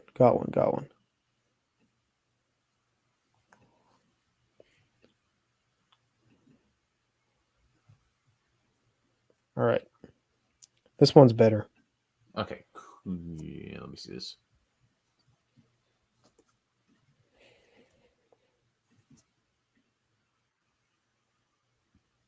All right. So this is where we're currently, well, minus the states that have already been called. Let's Yep. actually go with So the current. Let's go with the current Congress, right? Actually, that might be. No, let's do this one. So yep. we're gonna have So Nevada. Let's take out the states that have not been called yet, or let's just go with the big states that the ones that we know that are gonna. Because I know that Missouri will be red. yep. Ohio's Ohio been is called. Yep. Still waiting on North Carolina, so no, none to that yet. So do this. That there. Oops. Okay. We have Florida. Still waiting on Pennsylvania.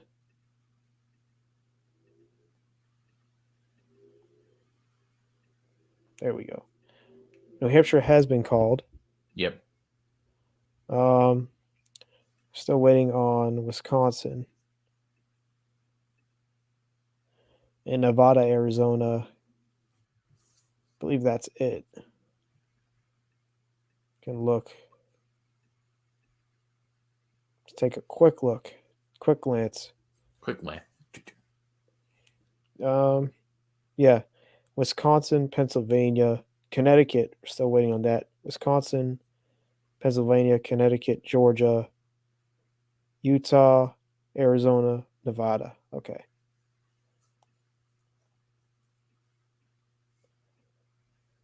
All right. So this is where we're currently at. No, I think Connecticut has a. Have they solidified it? I don't know. Okay, well, let's pretend for the sake of argument. All right, so we're gonna make some assumptions right here. So if we look at this map right here, we got 46 to 46. So I think how we're looking at this right now. Actually, we don't have Alaska. Not yet. Okay, this is where we are. 40, 45, 45. All right, so Okay. let's get the obvious out of the way. Let's say I think Alaska's probably gonna go red. Okay. Actually, and Yeah, then let's say white. Alaska goes red. Okay. This is taking a while to load. Darn.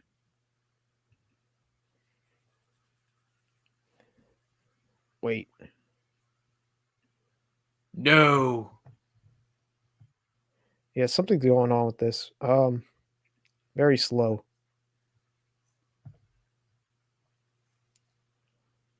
All right. So you said Alaska. Yep, I think that. Nope, it's not even gonna let us do it. Nope. All right. Let's just talk then. So you're thinking Alaska goes red, that'll be 46. Yep, and then Hawaii will go U- blue. Utah will go red. That'll be Yep. 47. Hawaii goes blue, that's 46. So 47, 46 Republicans. We're waiting on Nevada, Arizona. Okay, good. Now they're coming in. Okay. Then you said blue for Hawaii. Okay. That's going to take a while. All right, bear with us, guys, if you're just joining us.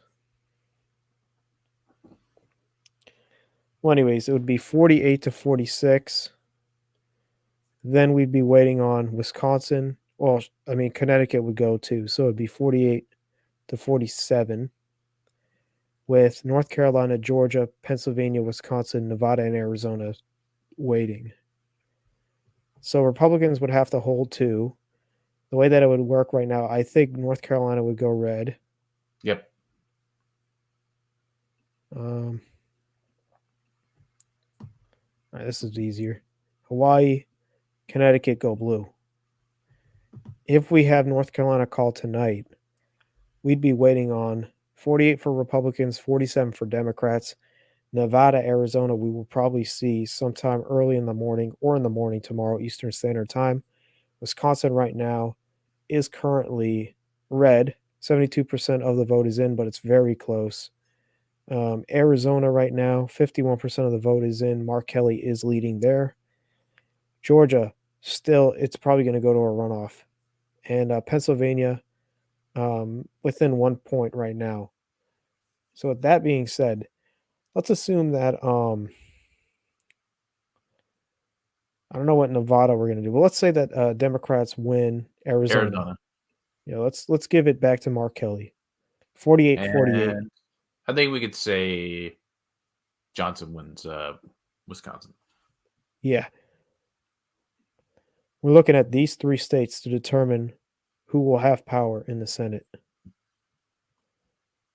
And I forgot to right put this. now, I think let's look at Nevada. Yeah, still Nevada has no votes coming in yet. Yep, that's going to be I think Nevada's probably going to be bigger than we realize here. Yeah. And you know what's kind of crazy? I've noticed that a lot of focus has only been on Georgia and Pennsylvania. I've noticed that a lot in the media. Yeah. And I don't know why that is. I mean, Nevada is going to be, I think, the biggest race. Because, I mean, if Fetterman pulls this out in Pennsylvania and this goes to a runoff, we could really be focusing on Nevada and Georgia for the rest of the week. Especially if Georgia goes to a runoff. We'll be talking about this for quite a while.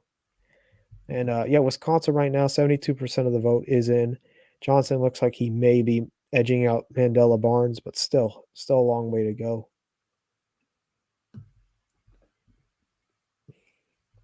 But yeah, it would be coming down to Pennsylvania, Georgia, and Nevada.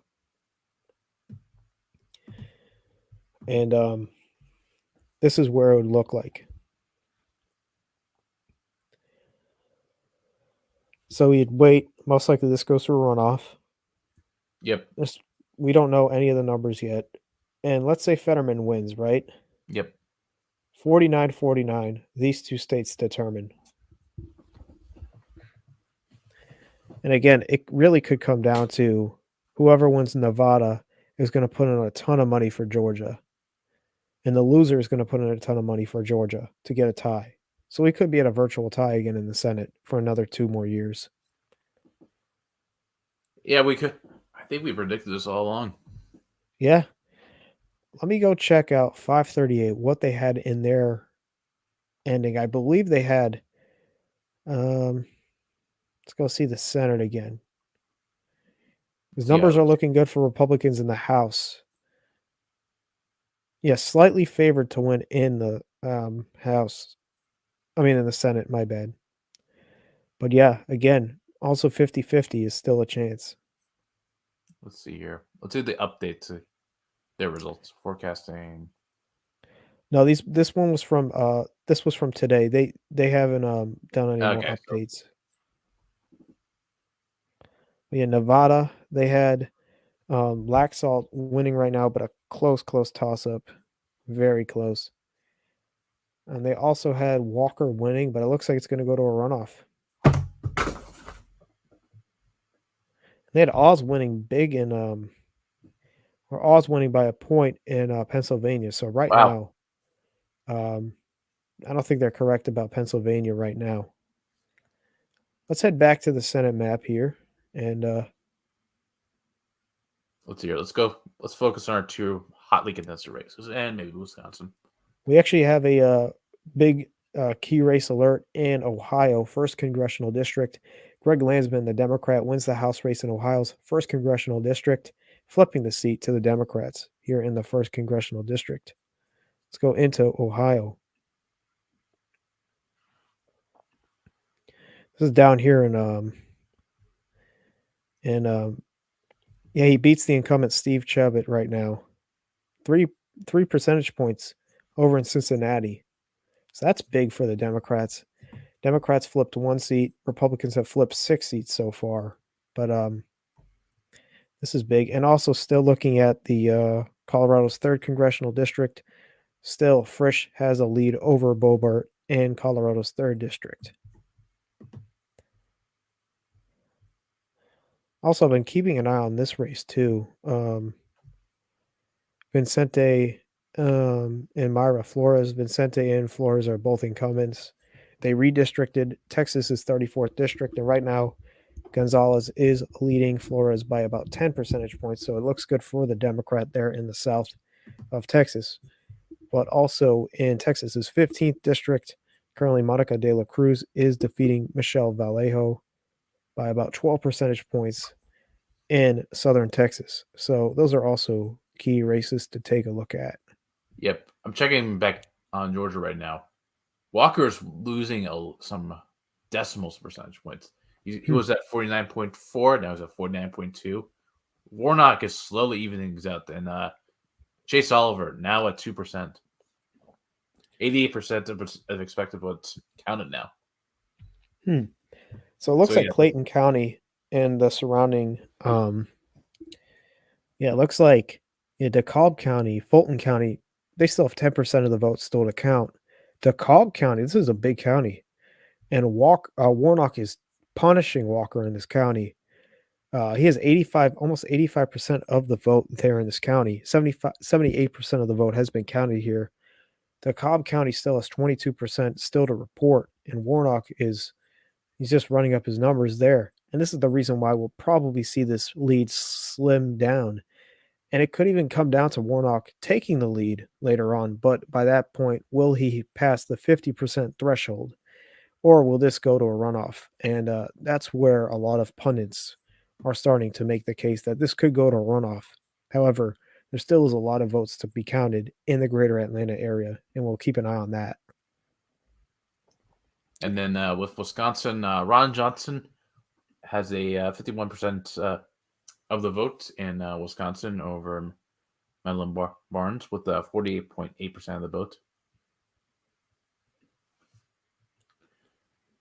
With 73% of the expected vote count. So still a close race in Wisconsin. And then Utah, Mike Lee, he's looking like he's going to get the Senate seat in Utah.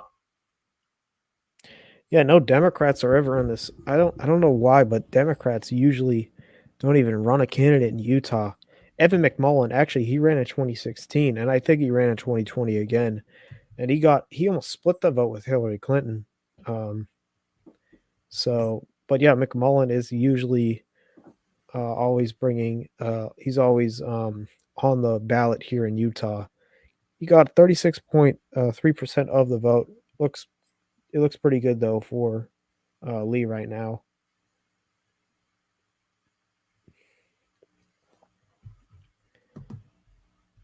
Yeah, again though, Nevada. This is very peculiar.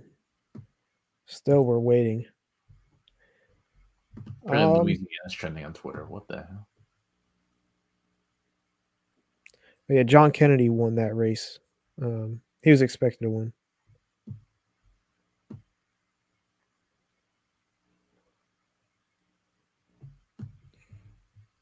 And then let's see here. Election day. Republican Blake Morris wins re-election in U.S. House. Utah's first.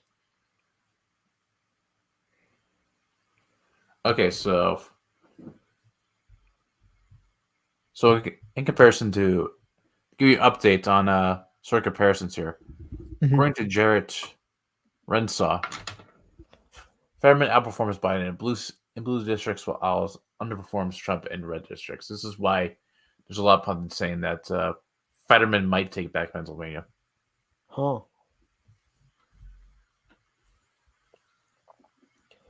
That's interesting. That again, I think it might just be the candidate that the Republicans ran, especially with a lot of criticisms on Oz for not even being a resident of. He didn't even live in Pennsylvania for a long time, and I think that might also be a reason why he's losing votes there. Mm-hmm. And also, I mean, Fetterman, even though he did have a stroke, and although there are legitimate questions about his health concerns, he has been more familiar. He has been a recognizable name due to being the lieutenant governor of Pennsylvania, and that familiarity may also be the reason why he's outperforming in blue districts that Biden was. Let's see here. Decision Desk HQ verified on Twitter. Let's see here. Race update estimate 90% in. Georgia Senate race update.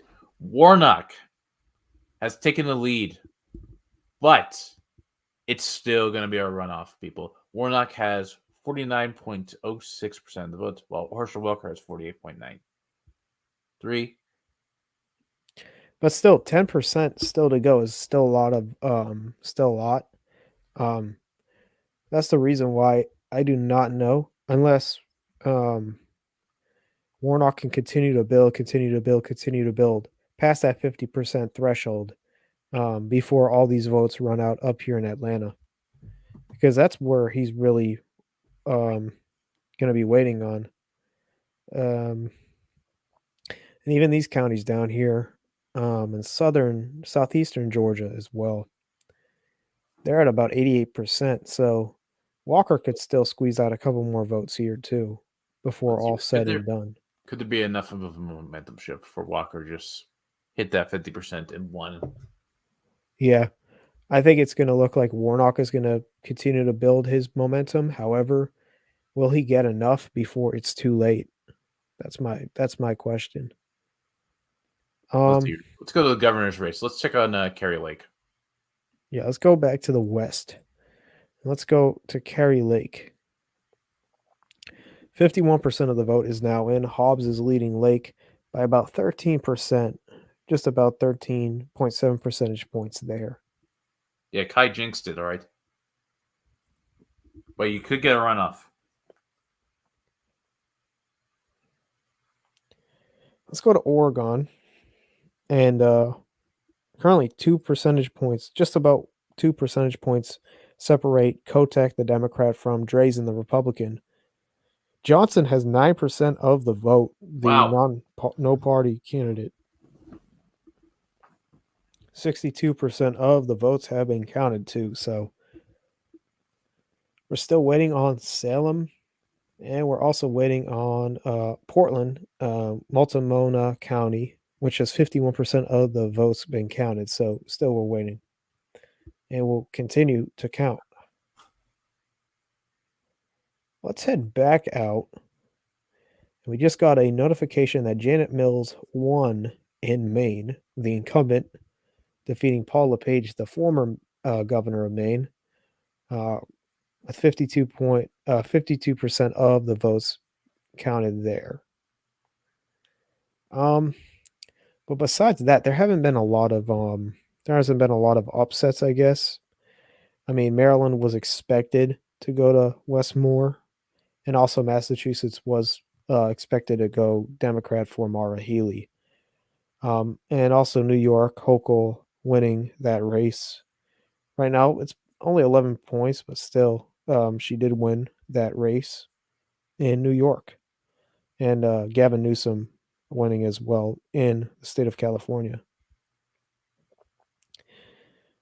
Let's head back to the House. So this race in here, Arizona's 1st district, is really going to be a telltale sign of how the rest of the night's going to go for both the governorship race and the Senate race in Arizona. Right now, the Democrat, Jevin Hodge, is currently leading the incumbent. And this is actually a big race. This could be flipped for Democrats as well.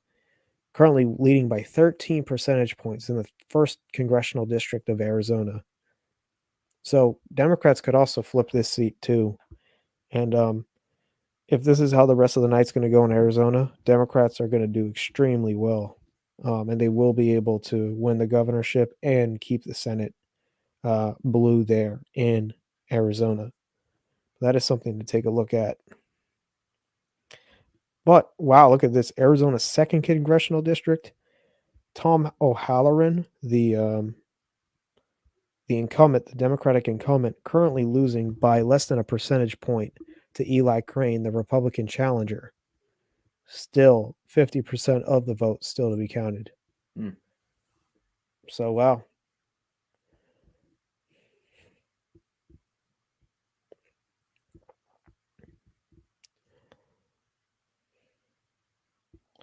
Yeah, we'll continue to wait, but again, it looks still looks very contentious.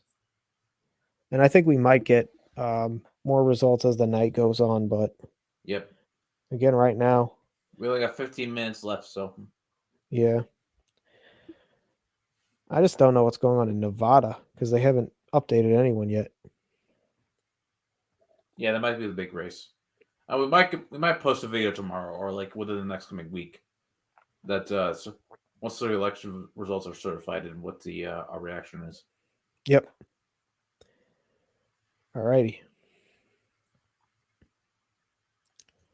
Let me see if they updated this.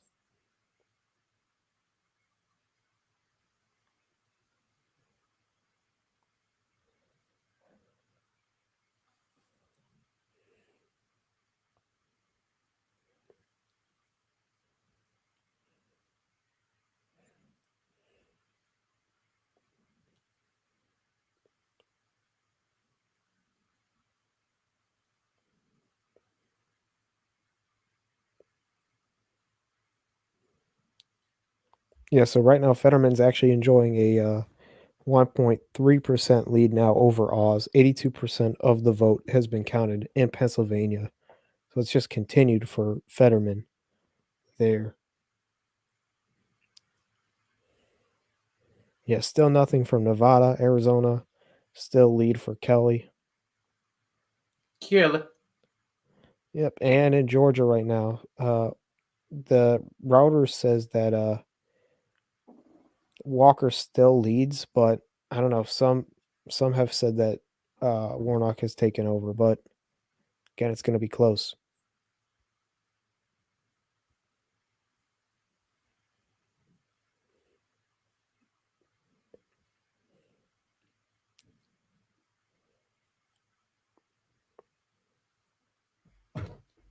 Jeez. Okay. I'm gonna check do another Twitter. I'm just excluding Twitter now.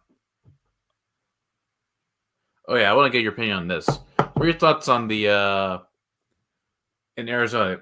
Have you seen like those stories about the armed militiamen that have been sitting outside of Yeah, I actually saw that on the news the other day. That's it's quite concerning actually. Especially people are armed. I know that you have the right to audit, but like you know, intimidating people and Mhm.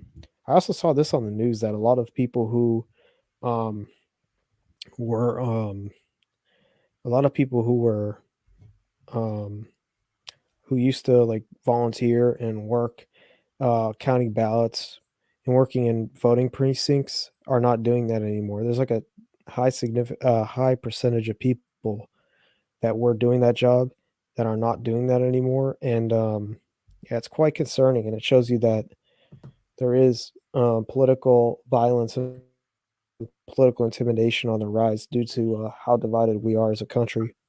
Mhm. Just unfortunate.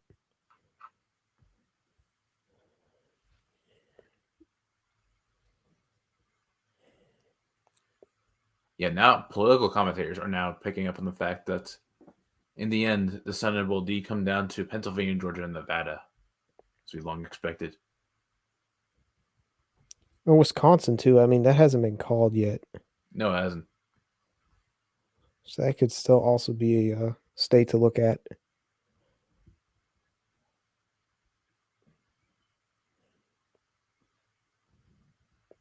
Let's see here.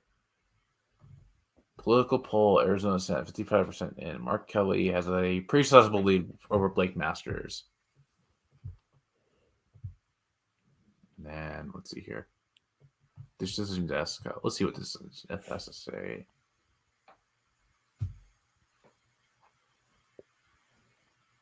Katie Hobbs has a sizable lead. Let's see here. Decision desk produced Janet Mills, reelected governor of Maine.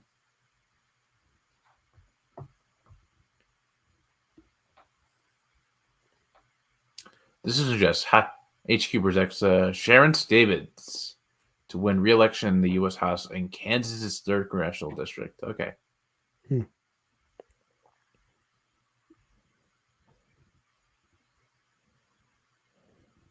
This is versus HQ and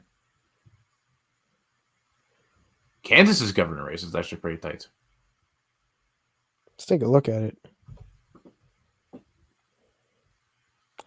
Yeah, Laura Kelly, the incumbent right now, currently leads the Republican challenger Derek Schmidt by about 3.1%, still with 85%, still with 15% of the votes still to be counted.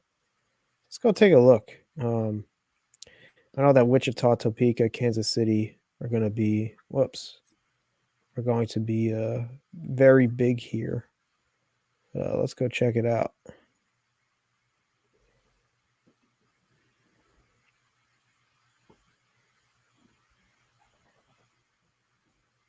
As this loads. Oops, my bad. Here we go. So yeah, you look here, Douglas County, also right here, Winnedette County. Kelly was able to run up these numbers in the Kansas City and the surrounding suburbs. Also, she was able to do it in Shawnee County and Topeka, and also in Sedgwick County in Wichita. So it seems like there's a lot of counties that don't have a lot of people, and this is where Schmidt is able to um, gain a lot of his votes.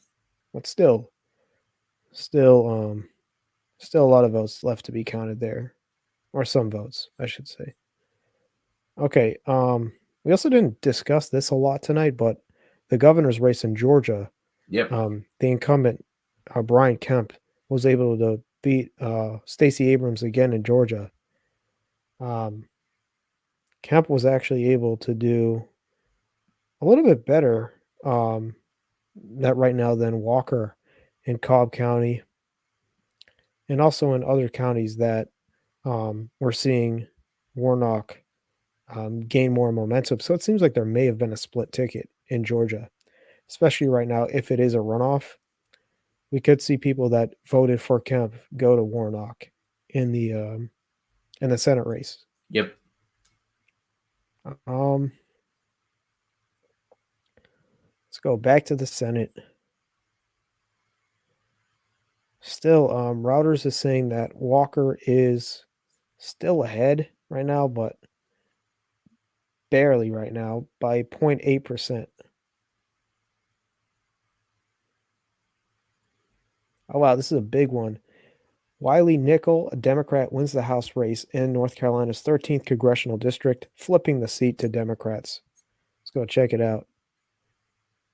13th congressional. I just want to take a look at this. Let's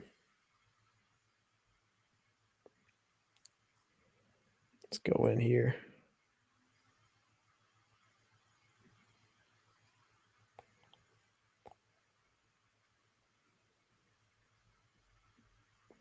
This one right here. This was a big flip.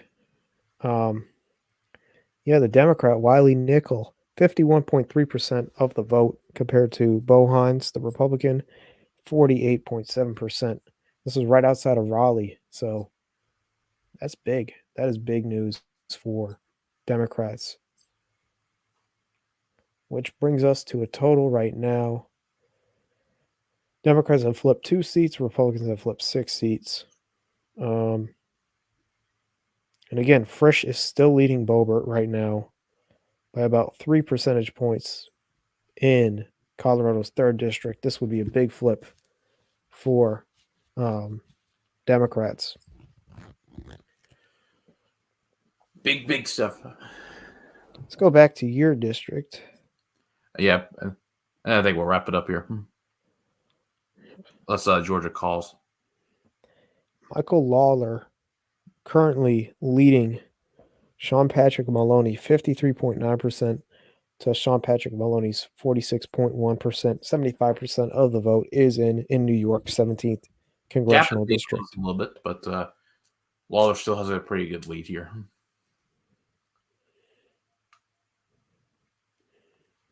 Let's see here. Connecticut's 5th district. That's close. Only 40% of the votes in, though. Let me see. Pat Ryan That's close too. Very close. Pat Yep. Ryan and Colin Schmidt. And this is close as well. New York's 19th district as well. All coming down to within a point. And the 22nd district, okay, still a little bit to go.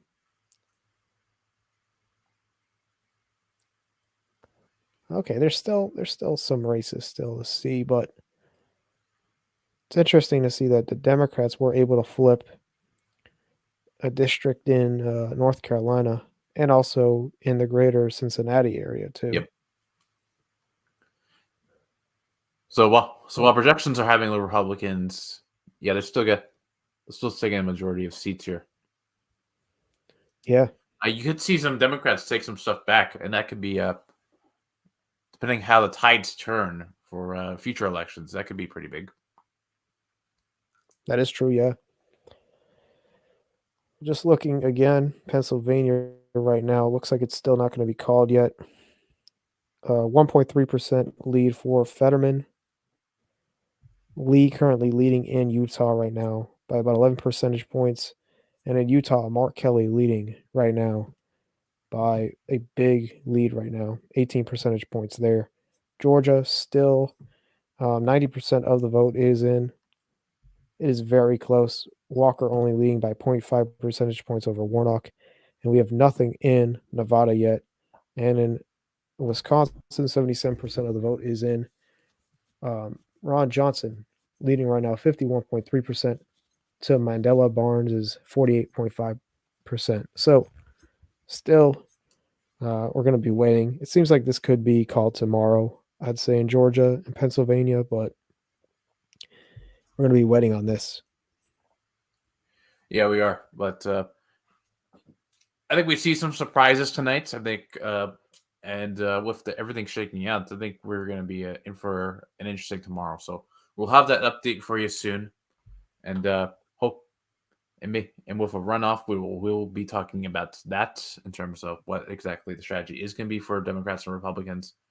But until then, looks like our things are starting to set in stone. We will be focusing on. I think the key results here we'll be looking at are for the Senate seat are going to be Nevada, Pennsylvania, Georgia, and Wisconsin. So we'll bring that to you. Yes, yes. Thank you all again for tuning in tonight, and we will bring you more updates as they come. So stay tuned King for out. that. Yep. We are out. See ya.